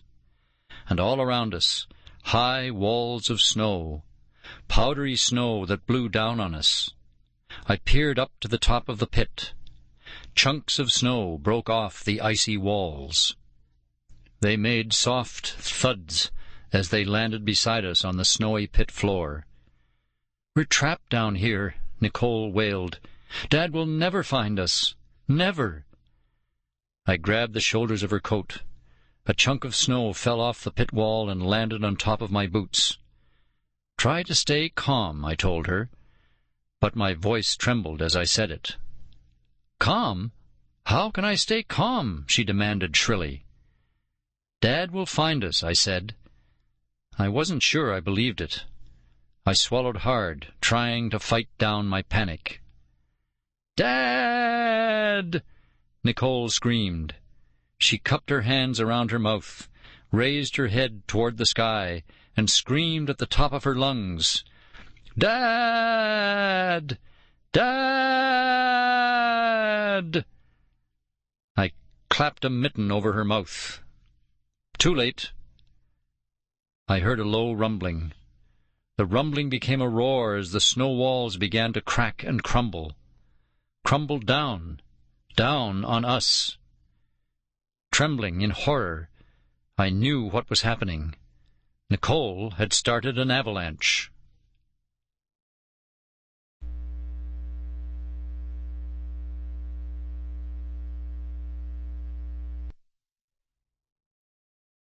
Chapter 16. As sheets of snow tumbled down on us, I grabbed Nicole. I pushed her against the pit wall. Then I flattened myself against the wall, too. The snow roared down. I pressed myself tight against the wall, and to my shock, the wall gave way. "Oh!" I let out a startled cry. Nicole and I tumbled through the side of the pit. We stumbled forward into total darkness. I heard a crash behind us. My heart pounding, I turned in time to see the pit fill up. Snow piled over the opening in the wall. Nicole and I were sealed in, shut in this dark hole. Our way out was gone. The pit was gone. We crouched in the dark, tunnel-like opening, trembling, gasping in fright. "Where are we?" Nicole choked out. "What do we do now?" "I don't know." I grabbed the wall. We seemed to be in a narrow passageway. The walls around us were made of rock instead of snow. My eyes adjusted to the darkness. I could see a dim light at the end of the passageway. "Let's see what's down there," I urged Nicole. We crawled on our hands and knees through the passage toward the light. The passage ended. We stood up. We found ourselves in a big cave. The top of the cave towered high above our heads. Water trickled slowly down one of the walls. A dim glow came from somewhere near the back. "The light must be coming from outside," Nicole said. "That means there's a way out of here." We crept slowly through the cave. The only sound I could hear was the drip, drip, drip of melting icicles. Soon we'll be out of here, I thought. "Jordan," she whispered, "look." On the floor of the cave, I could make out a footprint, a gigantic footprint, bigger than the fake one I'd made in the snow that morning. 5 of my shoes could fit inside that footprint. I took a few steps and saw another footprint. Nicole grabbed my arm. "Do you think it's—" She stopped. I knew what she was thinking. We traced the giant footprints across the cave floor. They led us straight to a shadowy corner in the back, and stopped. I glanced up. Nicole gasped. We both saw it at the same time. The creature, the Abominable Snowman. He loomed over us. He stood upright like a human, covered in brown fur. Black eyes stared out of an ugly face, half human, half gorilla. He wasn't that tall, about a head taller than me, but he seemed huge. His body was thick and powerful, with gigantic feet and fur-covered hands, as big as baseball gloves. "We're trapped," Nicole stammered. She was right. The entrance behind us had been blocked by the avalanche. There was no way we could slip past this giant creature. No way. The Abominable Snowman glared down at us. Then it started to move.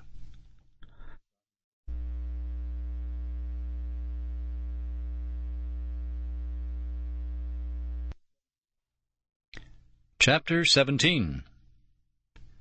My teeth began to chatter. I squeezed my eyes shut and trembled, waiting for the monster to grab us. A second passed, then another. Nothing happened. I opened my eyes. The snowman hadn't moved. Nicole took a step forward. "He's frozen," she cried. I blinked in the dim light. Huh? It was true. The snowman stood frozen in a huge block of clear ice. I touched the ice. The monster stood inside it like a statue. If he's frozen in ice, I wondered, then what made those giant footprints? Nicole bent down to study the prints. She shuddered again at their huge size. "They lead us right to the block of ice," she declared. "The snowman must have made them somehow." "Maybe he walked back here and accidentally froze," I suggested. I touched the back wall of the cave, where icy water dripped from above. "Or maybe he goes into the ice to rest," I added, "like Dracula going to sleep in his coffin at dawn." I backed away. It was too frightening, being this close to him. But the monster stayed perfectly still under the thick ice. Nicole leaned close to the ice. "Look at his hands," she cried, "or paws, or whatever." Like the rest of his body, his hands were covered with brown fur. He had thick fingers, like a man's. Jutting out of them were long, sharp claws. A chill ran down my spine at the sight of those claws. What did he use them for? Ripping wild animals to pieces? Tearing up people who got in his way? He had powerful legs, with shorter claws on his toes. I studied his face. Fur covered his whole head except for a circle of hairless skin around his eyes, nose, and mouth. The skin was a pinkish red. His lips were thick and white, and set in a mean-looking grimace. "He's definitely a mammal," Nicole declared. "The fur is a dead giveaway." I rolled my eyes. "This is no time for biology lessons, Nicole. Wait until Dad sees this. He'll go crazy. If he can get a picture of this, he'll be famous." "Yeah," Nicole sighed, "if we can find Dad. If we ever get out of here." "There's got to be a way out," I said. I moved to a side wall and pressed it with my hands, searching for a hole, a chink in the rock, anything. After a few minutes I found a tiny crack. "Nicole," I cried, "I found something." She raced to my side. I pointed out the crack in the cave wall. She frowned with disappointment. "That's just a crack," she said. "You don't know everything," I protested. "Maybe there's a secret door here, a hidden passage or something." She sighed. "I guess it's worth a shot." We pressed on the crack. We stuck our fingers into it. We kicked it. I even tried karate chopping it. Nothing. "I hate to break this to you, Jordan," she said, "but I was right, as always. All you found was a crack in the wall." "Well, keep looking," I snarled. "We've got to get out of here." I kept searching. I ran my hands along the wall, my back to the monster. Suddenly I heard a noise, a loud crack. "Nicole," I cried, "did you find something?" I whirled around. I realized Nicole hadn't made that sound. She stared at the monster in horror. "What?" I asked her. "What's wrong?" I heard another crack. "The ice is cracking," Nicole screamed. "The monster! He's breaking out!"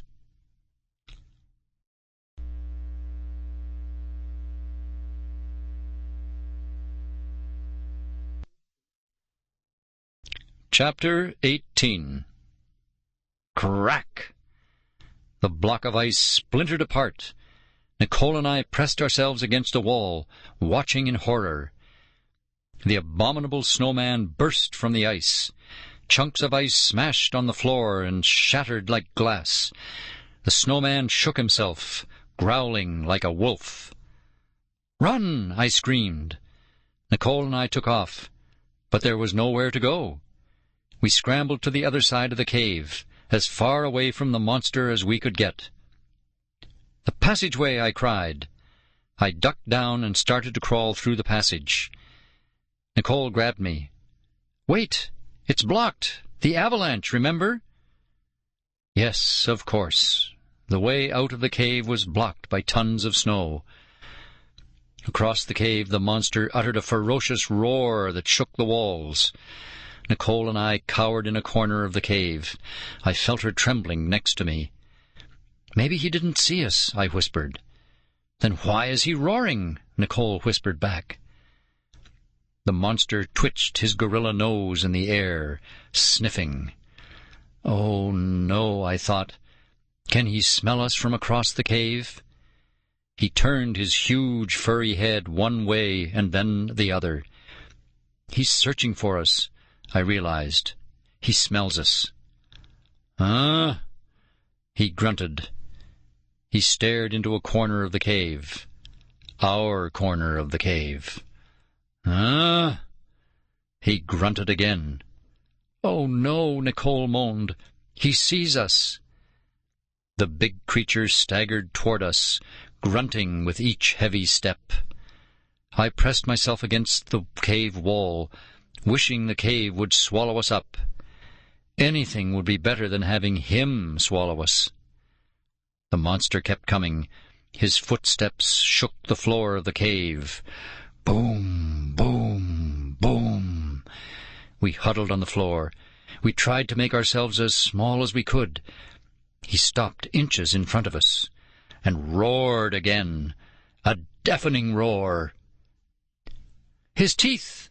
Nicole cried. I saw them too, 2 rows of huge, razor-sharp teeth. The monster growled, and reached for us. His sharp claws flashed. He swiped at me. I tried to duck away. The monster snarled in frustration. He reached out again. He clamped a powerful paw on Nicole's head. "Help!" Nicole screamed. "He's crushing me!"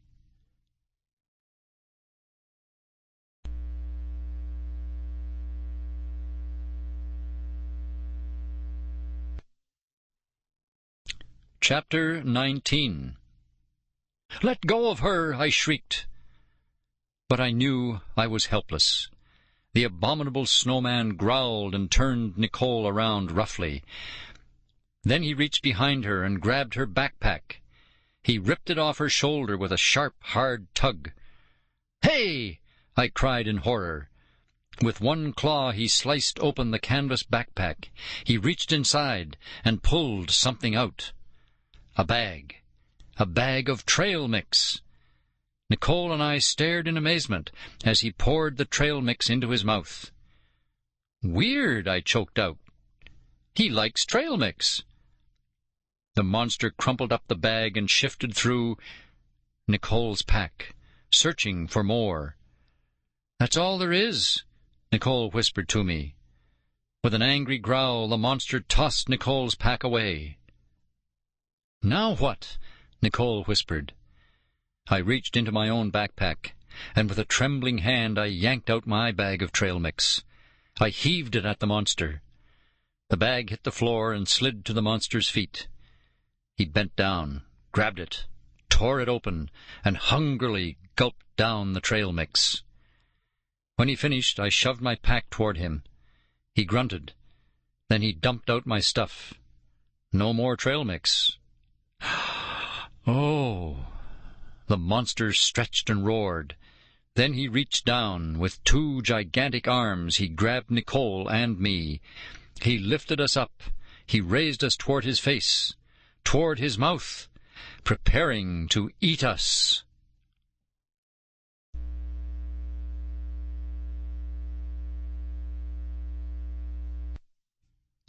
Chapter 20. I struggled, but he was too strong. I pounded my fists on his chest. I kicked as hard as I could. He didn't seem to feel it. He clutched Nicole and me like a couple of dolls. "Please don't eat us," I begged. "Please." The monster grunted. He draped us both over the crook of one arm. Then he staggered back across the cave, gripping us tightly. I kicked him in the side. No reaction. Nothing. "Let go!" I shrieked. "Let us down!" "Where's he taking us?" Nicole cried, bouncing as the creature tromped across the cave. "Maybe he wants to roast us," I thought grimly. "Maybe he doesn't like his kids raw." He lugged us to the back of the cave. With one powerful swipe of the paw, he knocked a boulder aside. A narrow passage appeared behind it. Nicole moaned. "Why didn't we see that before? Maybe we could have escaped." "It's too late now," I groaned. The snowman pulled us through the passage. We came out into a smaller cave, flooded with light. I glanced up. Above us I could see the grey sky. A way out. Balancing us in one arm, the monster scaled the wall of the cave. With big lurching steps, he climbed out of the hole. Cold air blasted me in the face, but the monster's body pulsed with heat. The blizzard had stopped. Fresh snow covered the tundra. The monster stumbled through the snow, grunting as he walked. His gigantic feet sank deep into the snow, but with each huge step he covered a lot of ground. Where was he taking us? Where? Maybe he has another cave, I thought with a shudder. A cave with more monsters in it. His friends. They'll all feast on us. I tried again to break out of the snowman's grip. I kicked and squirmed as hard as I could. The monster growled. He dug his claws into my side. "Ow!" I yelped. But I stopped squirming. If I moved, his claws dug deeper. Poor Dad, I thought sadly. He'll never know what happened to us. Unless he finds our bones buried in the snow. Suddenly I heard barking. A dog. The abominable snowman stopped. He growled and sniffed the air. Then he gently dropped Nicole and me in the snow. We landed unsteadily on our feet. Nicole stared at me in surprise. We started to run, stumbling through the deep snow. I glanced back. "Is he chasing us?" Nicole asked. I couldn't be sure. I couldn't see him now. I only saw white. "Keep running," I shouted. Then I saw something familiar in the distance. A brown speck. I bumped into Nicole. The cabin! We ran even faster. If we could just get to the cabin. From the cabin we heard furious barking. The dog Arthur had left behind. "Dad! Dad!" we shrieked. We burst through the door. "We found him! We found the abominable snowman!" "Dad!" The cabin stood empty. Empty and bare. Dad was gone.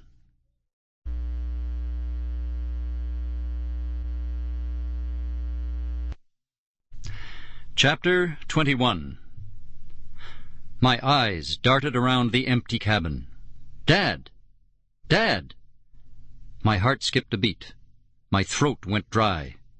Where did he go? Was he out searching for Nicole and me? Did he get lost in the snow? We're all alone," I murmured.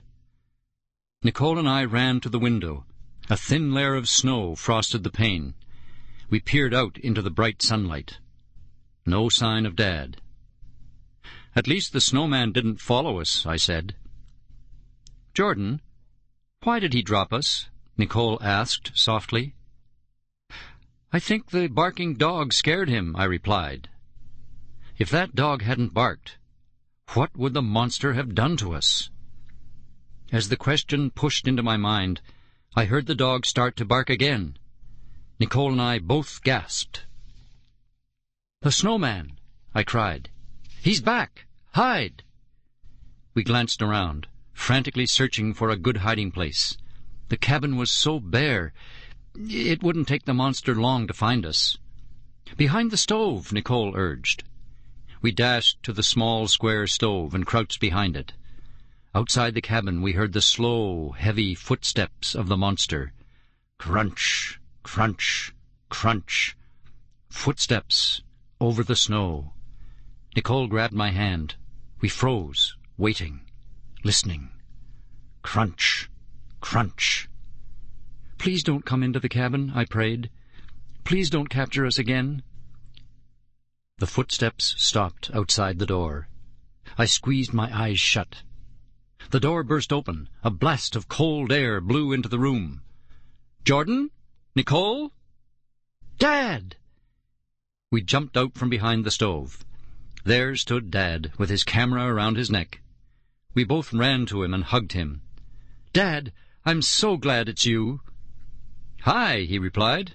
"What's going on, guys? I expected you to be asleep." He glanced around the cabin. "Hey, where's Arthur?" "He took off," I cried breathlessly. "He took the sled." "He took all the food and 3 of the dogs." "We chased after him," Nicole added, "but he got away." Dad's face filled with surprise, then horror. "I'd better radio for help. We won't last long without food." "Dad, listen." I blocked his way to the radio. "Nicole and I found the Abominable Snowman." He sidestepped around me. "This is no time for jokes, Jordan. If we don't get help, we could starve to death out here."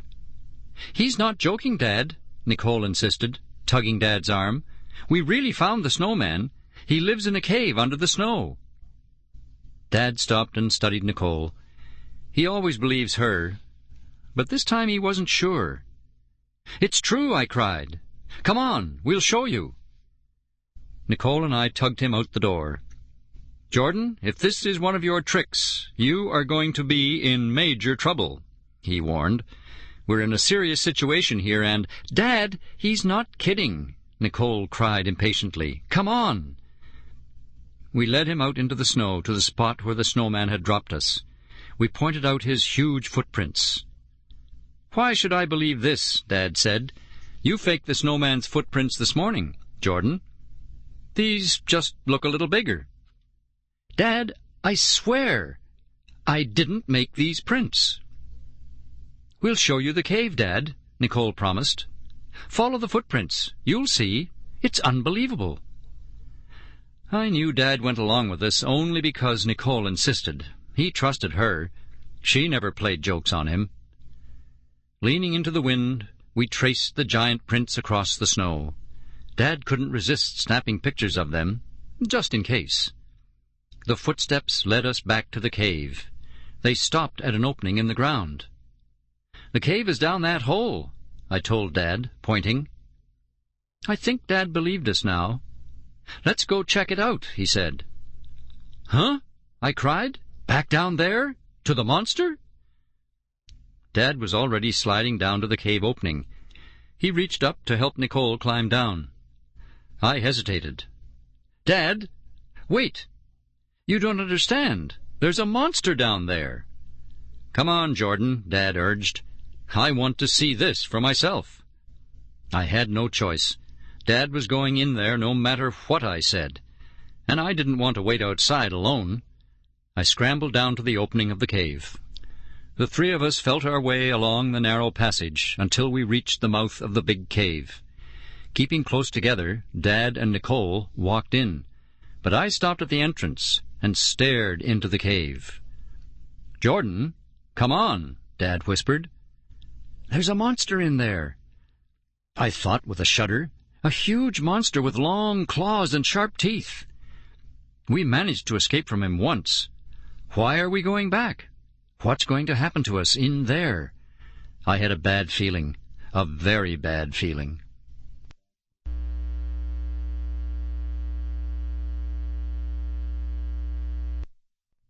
Chapter 22. Dad grabbed me by the hand and pulled me into the cave. I heard the drip of icy water against the back wall. I blinked in the darkness. Where was he? Where was the Abominable Snowman? I heard Dad's camera clicking away. I tried to stay close to Dad. I cried out when I spotted the snowman. I expected him to roar and lumber after us. But he stood stiffly, staring straight ahead. Refrozen again, inside a huge block of ice. Nicole stepped closer to the block of ice. "How does he do that?" "This is amazing," Dad cried, snapping picture after picture. "Incredible!" I stared up at the monster's face. He glared out at us from inside the ice. His black eyes glittered, his mouth set in a toothy snarl. This is the most amazing discovery in history!" Dad exclaimed, "Do you realize how famous we're going to be?" He stopped shooting for a second and peered up at the brown furred monster. "Why stop here?" he murmured. "Why go home with nothing but photos? Why not take the snowman himself back to California? Do you know what a sensation that will create?" "But how?" Nicole asked. "He's alive, you know, Dad," I warned. "I mean, he can crack out of that ice, and when he does, it's really scary. I don't think you could control him." Dad knocked gently on the ice, testing it. "We won't let him out of the ice," he said. "At least, not until we've got him under control." Dad walked all the way around the block of ice, rubbing his chin. "If we cut the ice a bit, it might fit into the supply trunk," he said. "Then we could carry the snowman back to California in the block of ice, locked in the trunk. It's airtight, so the ice won't melt." He stepped up close to the ice and snapped a few more shots of the snowman's snarling face. "Let's go get the trunk, kids." "Dad, wait." I didn't like this idea. "You don't understand. The snowman could rush us. He let us go once, but why take another chance?" "Look at his teeth, Dad," Nicole pleaded. "He's so strong. He picked us both up at once." "It's worth the risk," Dad insisted. "Neither of you is hurt, right?" Nicole and I nodded. "Yes, but—" "Let's go." Dad had made his mind up. He wasn't going to listen to our warnings. I'd never seen him so excited. As we hurried from the cave, he called to the snowman, "Don't go away. We'll be right back." We rushed over the snow to the cabin. Dad pulled the supply trunk outside. It was about 6 feet long and 3 feet wide. "The snowman will fit," he said. "But with him inside the trunk, it will be very heavy."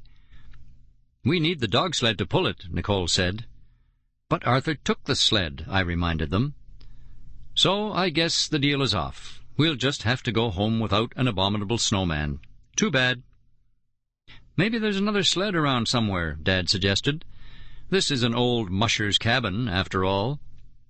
I remembered the old sled I'd seen in the dog shed. Nicole had seen it too. She led Dad to it. "Fantastic!" Dad cried.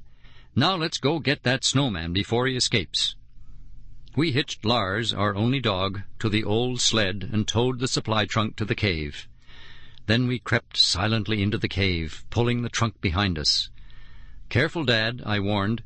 "He might have broken out of the ice by now." But the abominable snowman stood where we'd left him, frozen in his block of ice.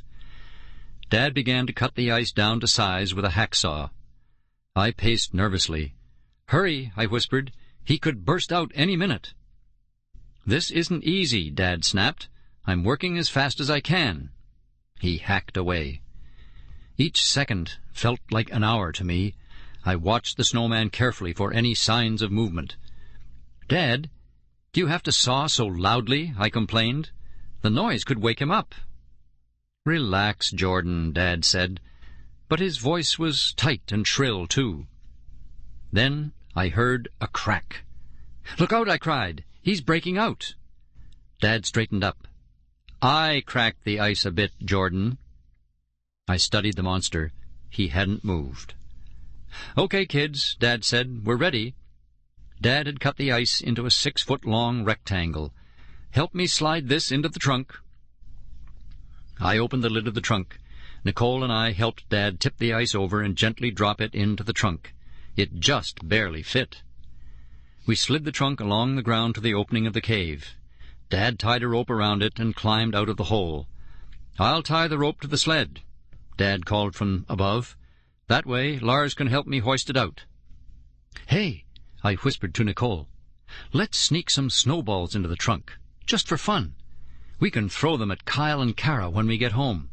Snow from the cave of the Abominable Snowman. They'll never top that." "No, please, don't open the trunk," Nicole begged. "We just barely got the snowman inside." "We can squeeze a few snowballs in," I insisted. I quickly made a bunch of snowballs, packing them tight.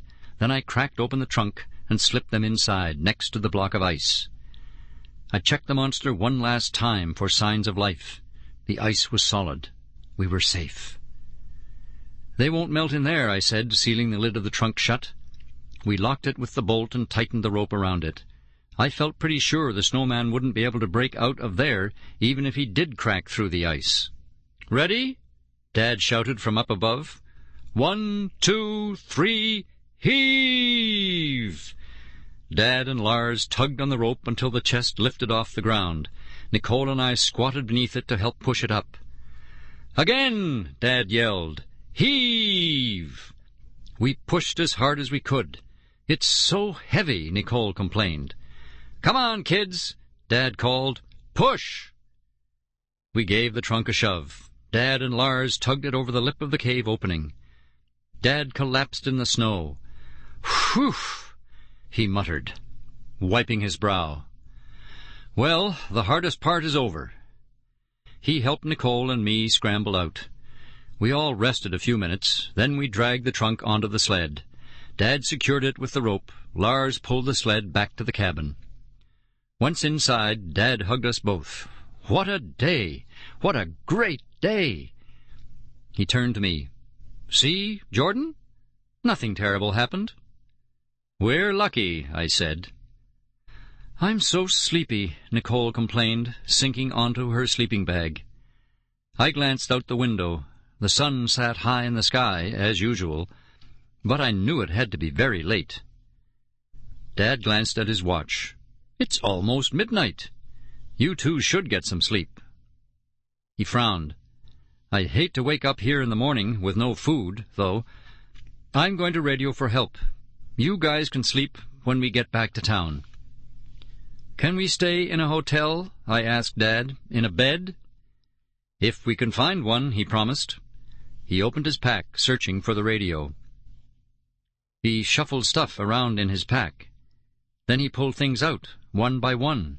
A compass, an extra camera, cans of film, a pair of socks, balled up. I didn't like the look on his face. He turned the pack over and dumped everything on the floor. He sifted through it again, getting frantic. "Dad, what's the matter?"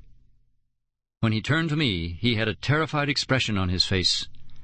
"The radio," he murmured. "It's gone."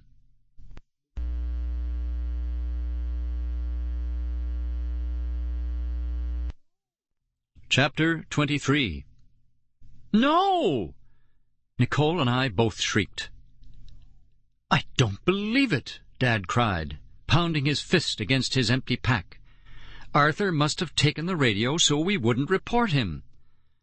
I stomped around the room, frightened and furious. Our dogs, our sled, our food. Arthur had taken them all. And now the radio.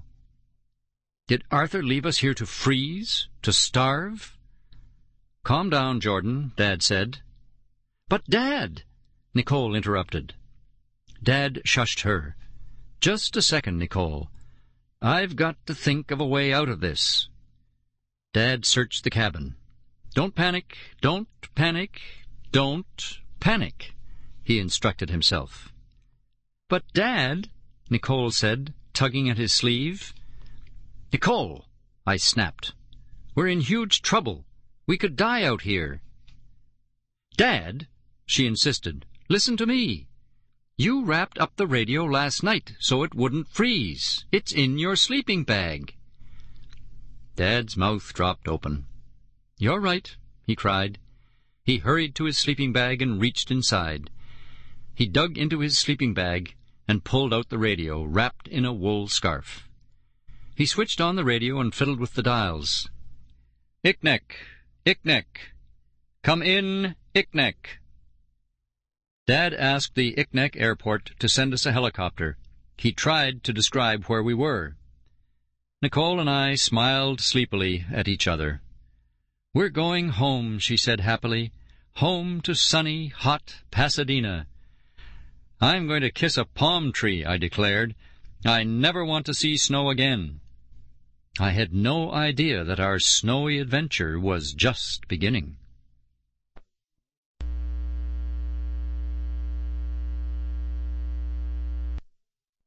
Chapter 24. Ah, I sighed. Feel that sun, nice and hot. The radio said it's 100 degrees today, Nicole reported. I love it, I beamed. Love it.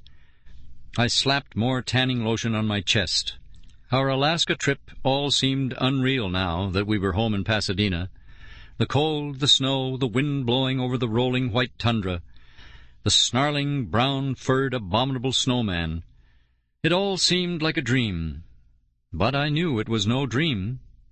Dad had hidden the trunk with the abominable snowman inside the darkroom in the backyard. Every time I passed it, I remembered the trip, remembered the creature lying frozen in there, and shivered. In our swimsuits, Nicole and I caught some rays in the backyard. Good old sunny Pasadena, where it never snowed. Thank goodness. Lauren came over to hear about our trip. I wanted to tell her the whole story, but Dad told us to keep quiet about it, at least until the snowman was safely settled somewhere. I don't believe you two, Lauren snorted. A week ago you wouldn't shut up about snow. Now you're letting the sun burn you to a crisp. Well, we did the cold thing, and now we're doing the hot thing, I told her. Anyway, I've seen enough snow to last me the rest of my life. Tell me about the trip, Lauren insisted. Tell me everything. It's a big secret, Nicole told her. She and I exchanged glances. Secret? What kind of secret? Lauren demanded. Before we could reply, Dad emerged from the darkroom. He squinted in the sunlight. He wore a down jacket, a ski cap, and gloves. He had turned the air conditioning way up in the darkroom and covered the trunk with ice packs to keep the snowman cold. I'm going into the city now, he announced, removing his coat. Dad had a meeting with some scientists and wildlife experts in Los Angeles. He wanted to turn the abominable snowman over to the right people. He wanted to be sure the snowman would be treated well. Are you kids going to be all right while I'm gone? He asked. Of course, Nicole replied. We survived the Alaskan tundra. I think we can live through one afternoon in our own backyard. My mom is home, Lauren said. She'll be around if we need anything. Good, Dad nodded. Okay, I'm off. But remember, Jordan and Nicole, are you listening? Don't touch the supply trunk. Stay away from it. Understood? Gotcha, Dad, I promised. All right, I'll bring a pizza home for dinner. Good luck, Dad, Nicole called. I watched him jump into the car and drive off. So what's the big secret? Lauren asked as soon as Dad was gone. What's in the supply trunk? Nicole and I glanced at each other.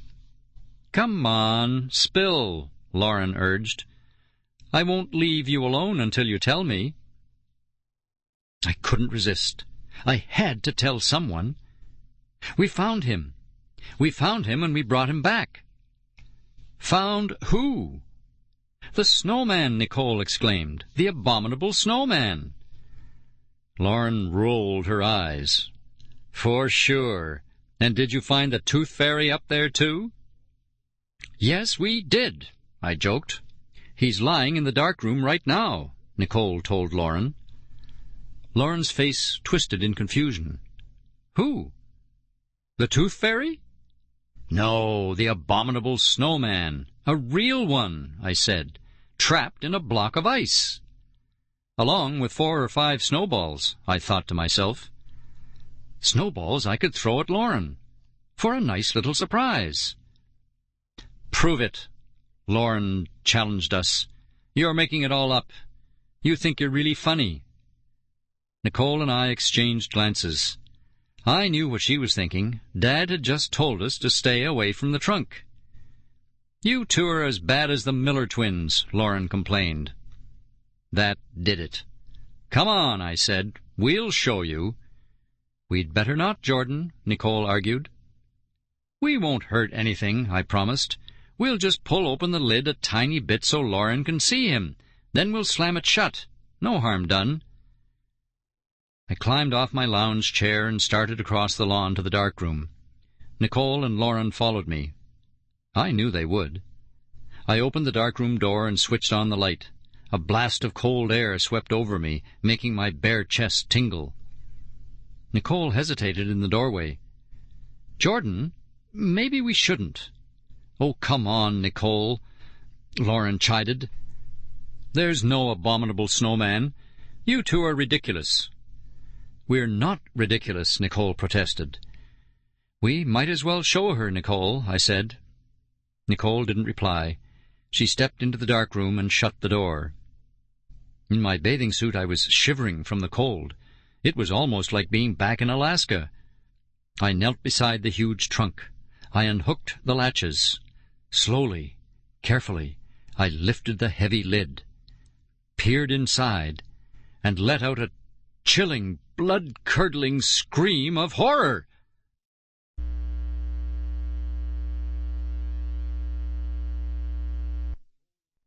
Chapter 25.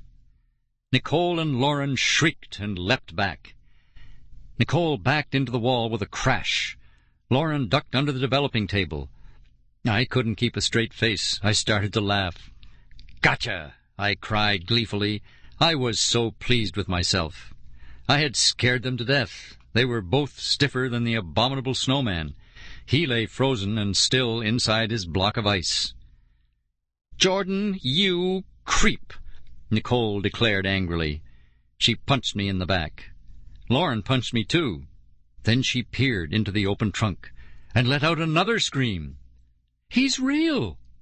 You weren't kidding!" I could see that she was breathing hard. "It's okay, Lauren," I assured her. "He can't hurt you. He's frozen." She stepped closer and stared down at him. "He's huge!" she cried in amazement. His eyes are open. They're so mean-looking." "Close the lid, Jordan," Nicole insisted. "Quick. We've seen enough." "Now do you believe us?" I asked Lauren. She nodded. "It's awesome." She shook her head, stunned at the amazing sight.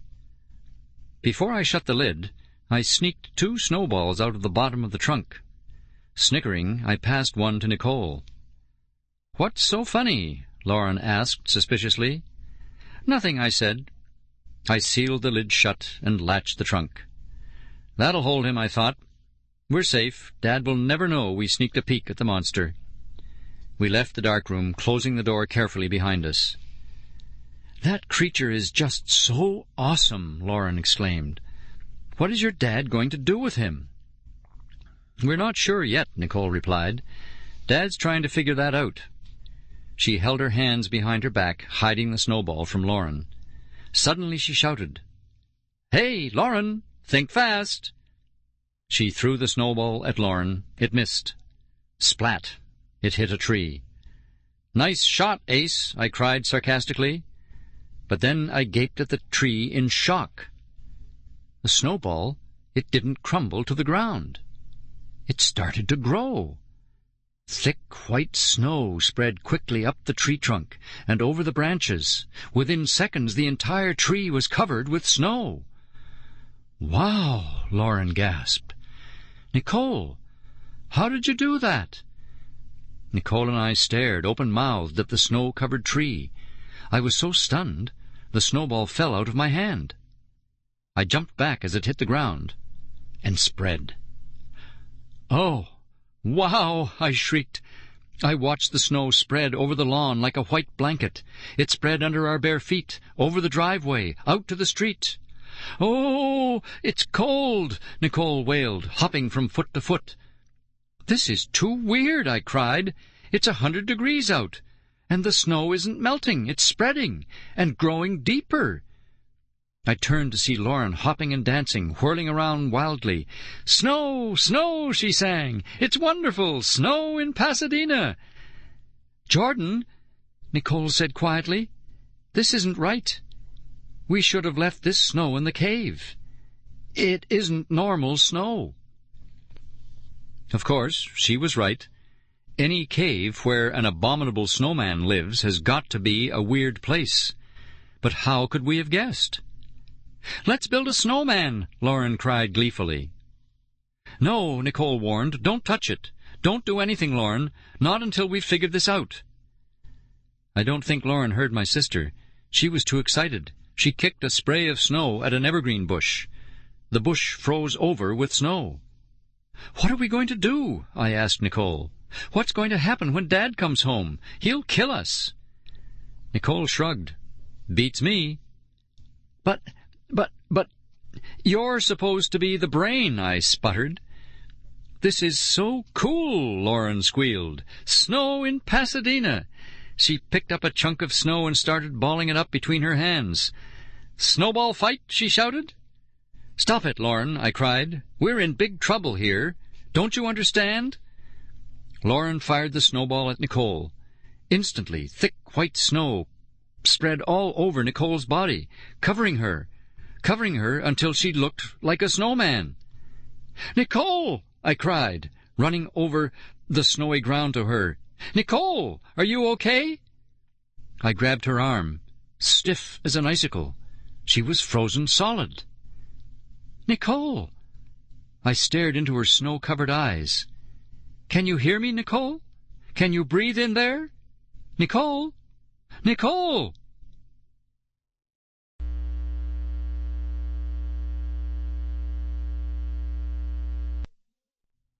Chapter 26. "Oh, no!" Lauren shrieked. "What have I done?" My sister was a statue, a frozen, snow-covered statue. "Nicole, I'm so sorry," Lauren cried. "Can you hear me? I'm so sorry." "Let's take her inside," I suggested frantically.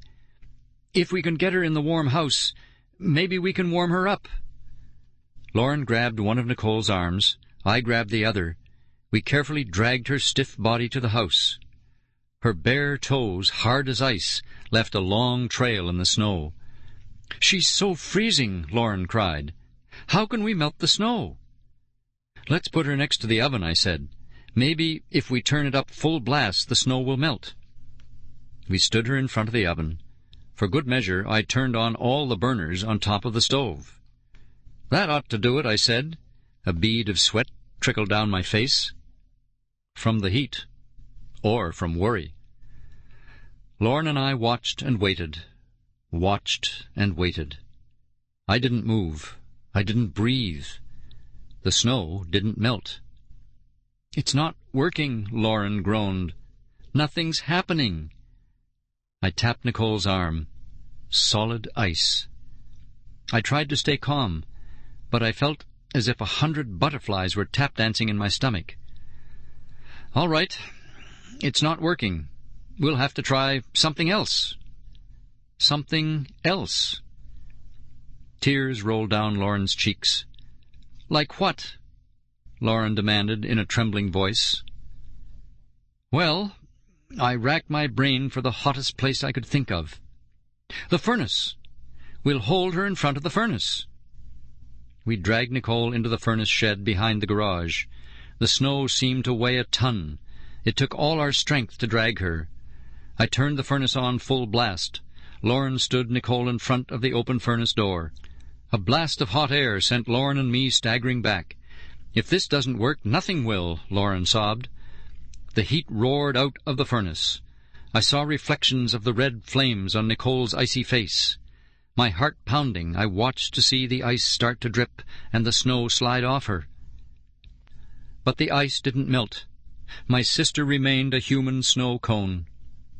"Jordan, what are we going to do?" Lauren wailed. I shook my head, thinking hard. The furnace isn't working. What else is hot? I was too scared to think clearly. "Don't worry, Nicole," Lauren told my frozen sister. "We'll get you out of this, somehow."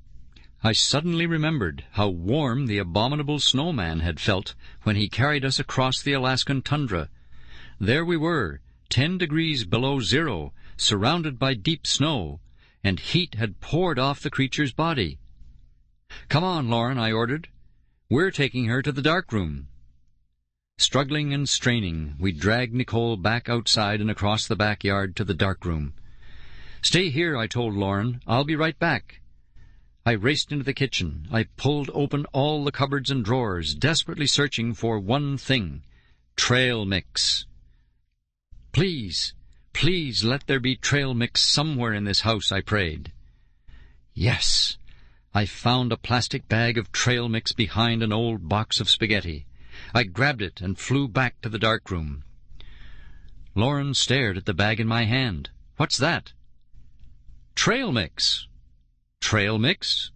Jordan, can't you wait to eat later? It's not for me, it's for him. I motioned at the trunk. What? I unlatched the trunk and pulled it open. The abominable snowman lay inside as before, frozen in the block of ice. I grabbed a handful of trail mix and waved it above the snowman's face. "Wake up," I begged. "Please wake up. Look, I brought you some trail mix." "Jordan, have you totally lost it?" Lauren screeched. "What on earth are you doing?" "I can't think of any other way to save Nicole," I cried.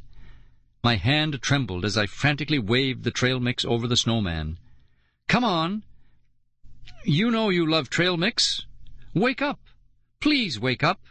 Come out and help us." I leaned over, staring hard at the monster's eyes, watching for him to blink, watching for any signs of life. But the eyes didn't move. The creature stared lifelessly up through the block of ice. I refused to give up. "Yum, yum," I shouted, my voice high and wild. "Trail mix! Boy, is that good!" I popped a few raisins into my mouth and chewed. Mmm, delicious trail mix. So good, so tasty. Come on, wake up and try some. "He's not moving," Lauren sobbed. "Give up, Jordan. It isn't going to work."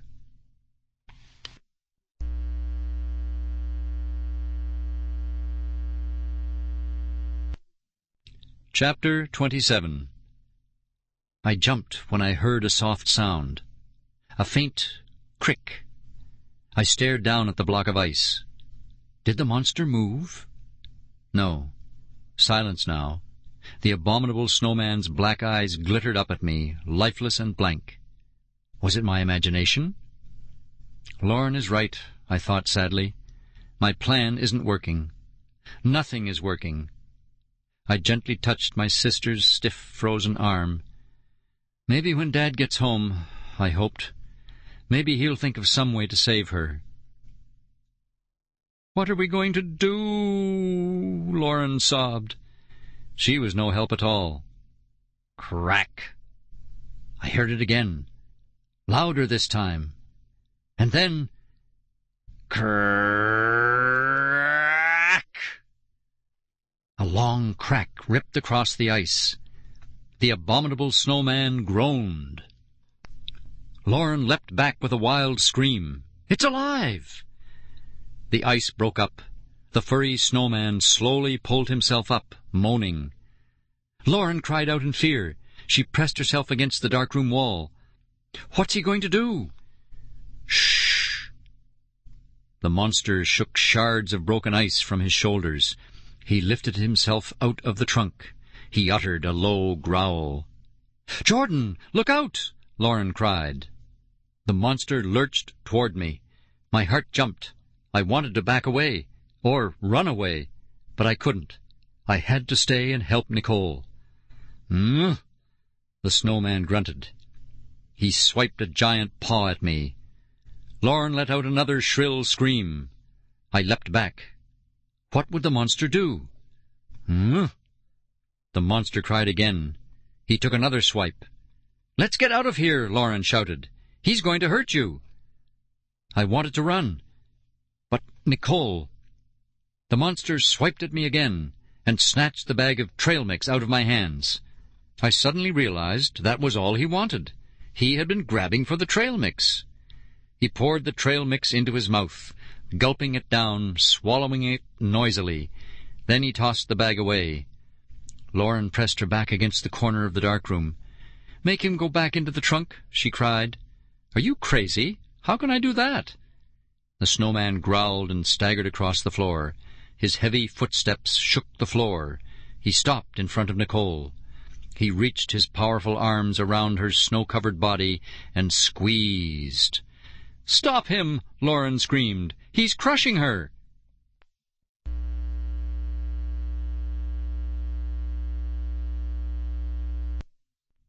Chapter 28.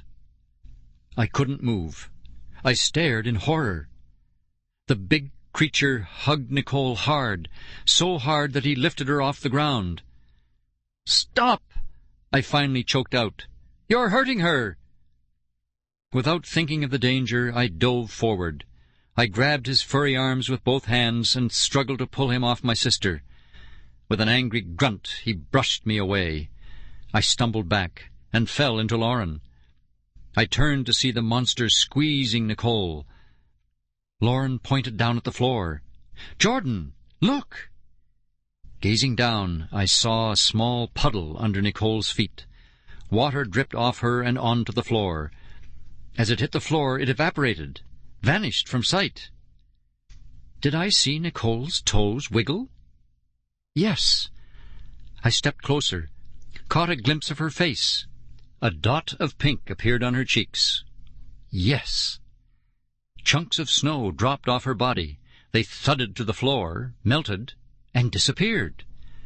I turned to Lauren. "It's working!" I cried happily. "He's defrosting her!" A trembling smile crossed Lauren's worried face. A few seconds later, the snowman let Nicole go. The ice and snow had all melted and disappeared. The snowman gave a satisfied grunt and stepped back. Nicole moved her arms stiffly. She rubbed her face, as if she were waking up. "Nicole!" I cried, grabbing her by the shoulders. Warm, her shoulders were warm. "Are you okay?" She shook her head, dazed. "What happened?" Lauren ran up to Nicole and threw her arms around her. "You were frozen," she said. "Frozen like a snowman. But thank goodness you're all right." I turned to see the snowman watching us.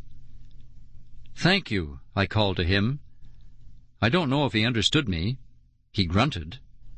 "Let's get out of here," Lauren urged. "I'm freezing." "Maybe the sun will warm you up," I told her. We opened the dark room door and stepped outside. The sun still beamed down. The air felt sweltering hot, but the whole yard was covered in snow. "Oh, yeah," Lauren murmured. "I forgot about that." "Hey!" I cried out when I saw the abominable snowman leap out of the dark room. "He's escaping!" I shrieked. "Dad will kill us!" Nicole cried. All three of us started shouting at the creature. He ignored our cries and thudded heavily across the snow. His black eyes narrowed on the snow-covered tree. He stepped up to the tree, threw his arms around it, and hugged it tightly, just like when he had hugged Nicole. I watched as the snow began to melt. The blanket of white slipped down, down, shrinking away, until the tree stood green and golden again under the sunlight. "Wow!" I uttered, hands pressed against my face. But the big furry creature had more surprises in store. With a loud grunt, he dropped to the snowy ground. As we stared in surprise, he began to roll in the snow. The snow appeared to stick to his fur. As he rolled, the snow vanished beneath him. Before long, the big creature was rolling on green grass. The last of the snow had vanished. He jumped to his feet. His eyes went wide, and he uttered a pained cry. "What's the matter with him?" Lauren demanded. The abominable snowman gazed around, stunned, at the green grass, the palm trees. Then he raised his eyes to the blazing sun. He clutched his fur-covered head and let out a scream of terror. He seemed confused for a moment, frightened. Then he let out a deep grunt and took off down the street. His big paws thudded heavily over the pavement. I ran after him. "Wait! Come back!" He tore through someone's yard and kept running. I gave up. No way I could catch him. Nicole and Lauren caught up to me. "Where's he going?" Nicole demanded. "How should I know?" I snapped, struggling to catch my breath. "I think he's looking for some place cold," Lauren said. Nicole agreed. "You're probably right. He must be so hot. Pasadena is no place for an abominable snowman. He'll probably find a cave in the mountains," I said. It's a lot colder up there. I only hope he finds a way to get trail mix." We trudged back to our yard, green again and hot.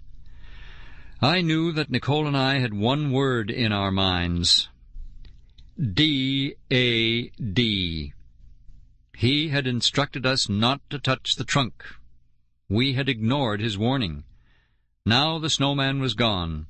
Dad's big discovery. Dad's big chance for fame. Gone.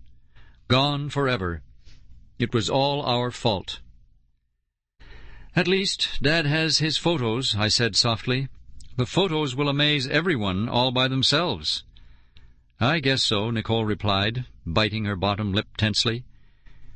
We walked back to the darkroom to close up the supply trunk. I glanced inside the trunk. 2 magic snowballs were left. "Those things are dangerous. We'd better get rid of them," Nicole warned. "I'm not touching them." Lauren backed away. "You're right," I told my sister. "We should hide them somewhere. They're too dangerous to keep around." Nicole ran into the house and returned with a heavy-duty garbage bag. "Quick! Stuff them in here." I carefully scooped up each snowball and dropped it in the trash bag. Then I twisted the bag closed and knotted it tightly. "Now what?" Lauren asked. "We should blast them into outer space," Nicole said. "If anyone gets a hold of them and starts spreading snow around, we'll be in big trouble." "We need the Abominable Snowman to get rid of the snow, and he's gone." "Pasadena could turn into a ski resort," I joked. "We could ice skate on Kyle and Kara's swimming pool." I shivered. I didn't want to think about Kyle and Kara, and I didn't want to think about snow. "We should bury the snowballs," I told them. "But where?" "Not in my yard," Lauren protested. I didn't want to bury them in our yard either. What would happen to them down there? Would they spread snow underground? Would snow spring up through the grass? We left the darkroom and scanned the area for good burial spots. "What about the empty lot?" Nicole suggested. Across the street, right next to Kyle and Kara Miller's house, stood a vacant lot. There was nothing in it but piles of sand and a few empty bottles.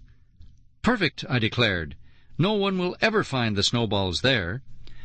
Nicole hurried to the garage and grabbed a shovel. We crossed the street, glancing around to make sure no one saw us. "The coast is clear," I said. I grabbed the shovel and dug a deep hole in the sand. It took longer than I thought. Sand kept falling back into the hole. Finally the hole was deep enough. Nicole dropped the trash bag into the hole. "Goodbye, snowballs," she said. "Goodbye, Alaska." I covered the hole with sand. Lauren smoothed it out so you couldn't tell the sand had been dug up. "Whew!" I groaned, wiping the sweat from my face. "I'm glad that's over. Let's go inside and cool off." I put away the shovel. Then Nicole, Lauren, and I got ourselves some cold apple juice and collapsed in front of the TV. A short while later, we heard Dad's car pull up into the driveway. "Oh, Lauren gasped. "I think I'd better go home now. See you guys later." She hurried out the back door. "Good luck," she called. The door slammed behind her. I gave Nicole a nervous glance. How angry will Dad be? He finds an amazing, rare creature, brings it home. We let it loose, and it runs away. That's not so bad, is it? Nicole shuddered. Maybe if we tell him the whole story, he'll be so glad we're not hurt that he won't be angry. Uh-huh. Yeah, maybe. The front door swung open. "Hey, kids," Dad called. "I'm home. How's our snowman doing?"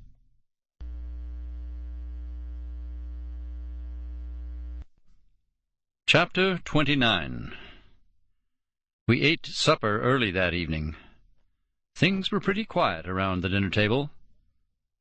"I'm glad you kids are safe and sound," Dad said for the 5th time. "That's what counts." "Yeah," Nicole said, chewing her pizza. "Uh-huh," I added quietly. I usually had 3 slices. Tonight I could barely manage one. And I left the crust on the plate. Poor Dad. He was trying so hard not to get upset about losing the Abominable Snowman. But Nicole and I knew how bad he felt. Dad dropped his half-eaten slice of pizza on his plate. "I'll tell the Museum of Natural History that they'll have to make do with the photographs." "Photographs are better than nothing," I said. "Better than nothing? Are you crazy?" Nicole cried. "Those pictures are going to amaze the whole world." Dad perked up. "That's true. I mentioned them to some TV producers. They went wild." He stood and carried his plate to the sink. "I think I'll go out to the darkroom and develop that film right now. These pictures are going to cheer me up. I mean, they're historic. Historic!" I was glad to see Dad snap out of his disappointment. Nicole and I followed him, eager to see the photos. We sat quietly under the red light while Dad developed the negatives. At last he pulled the first set of contact sheets out of the chemical baths. Nicole and I leaned close to see the pictures. "Huh?" Dad uttered an astonished cry. "Snow, nothing but snow, 10 pictures of snow." "That's strange," Dad choked out. "I don't remember taking those shots." Nicole flashed me an evil stare. I knew what she was thinking. I held my hands up innocently. "I'm not playing any tricks, I swear." "You better not be, Jordan," Dad warned sternly. "I'm in no mood for kidding around." Dad turned back to the chemical trays and developed another set of photos. As he pulled them up, dripping wet, we all squinted at them. More snow. Nothing but snow. "This can't be happening!" Dad screamed. "The Abominable Snowman! He should be standing right there!" He pointed. His hands shook as he grabbed the rest of the negatives and held them up to the red light. "The tundra shots came out fine," he declared. "The dogs, the sled, the elk herd, all there. All perfect, all of them. But the shots in the monster's cave—" His voice trailed off. He shook his head sadly. "I don't get it. I just don't get it. How could this be? Not a single shot of the creature. Not one." I sighed. I felt so bad for Dad. I felt so bad for all three of us. No Abominable Snowman. No photos of the Abominable Snowman. It was almost as if he never existed, as if the whole thing never happened. Nicole and I left Dad in the darkroom to finish his work. We trudged around the house to the front. Nicole groaned and grabbed my arm. "Oh, no! Look!" Across the street in the vacant lot, I saw the Miller twins kneeling down, digging in the sand. "They're digging up the snowballs," I gasped. "Those creeps!" Nicole growled. "They must have been spying on us while we buried them." "We've got to stop them," I cried. We hurried across the street, running full speed. I saw Kyle rip open the garbage bag and pull out one of the snowballs. He swung back his arm and aimed at Kara. "No, Kyle! Stop!" I screamed. "Don't throw it! Stop! Don't throw it, Kyle!" Thwack! Reproduced by the CNIB Library exclusively for the use of persons with a perceptual disability as defined in the Canadian Copyright Act. This book is protected by copyright and may not be duplicated.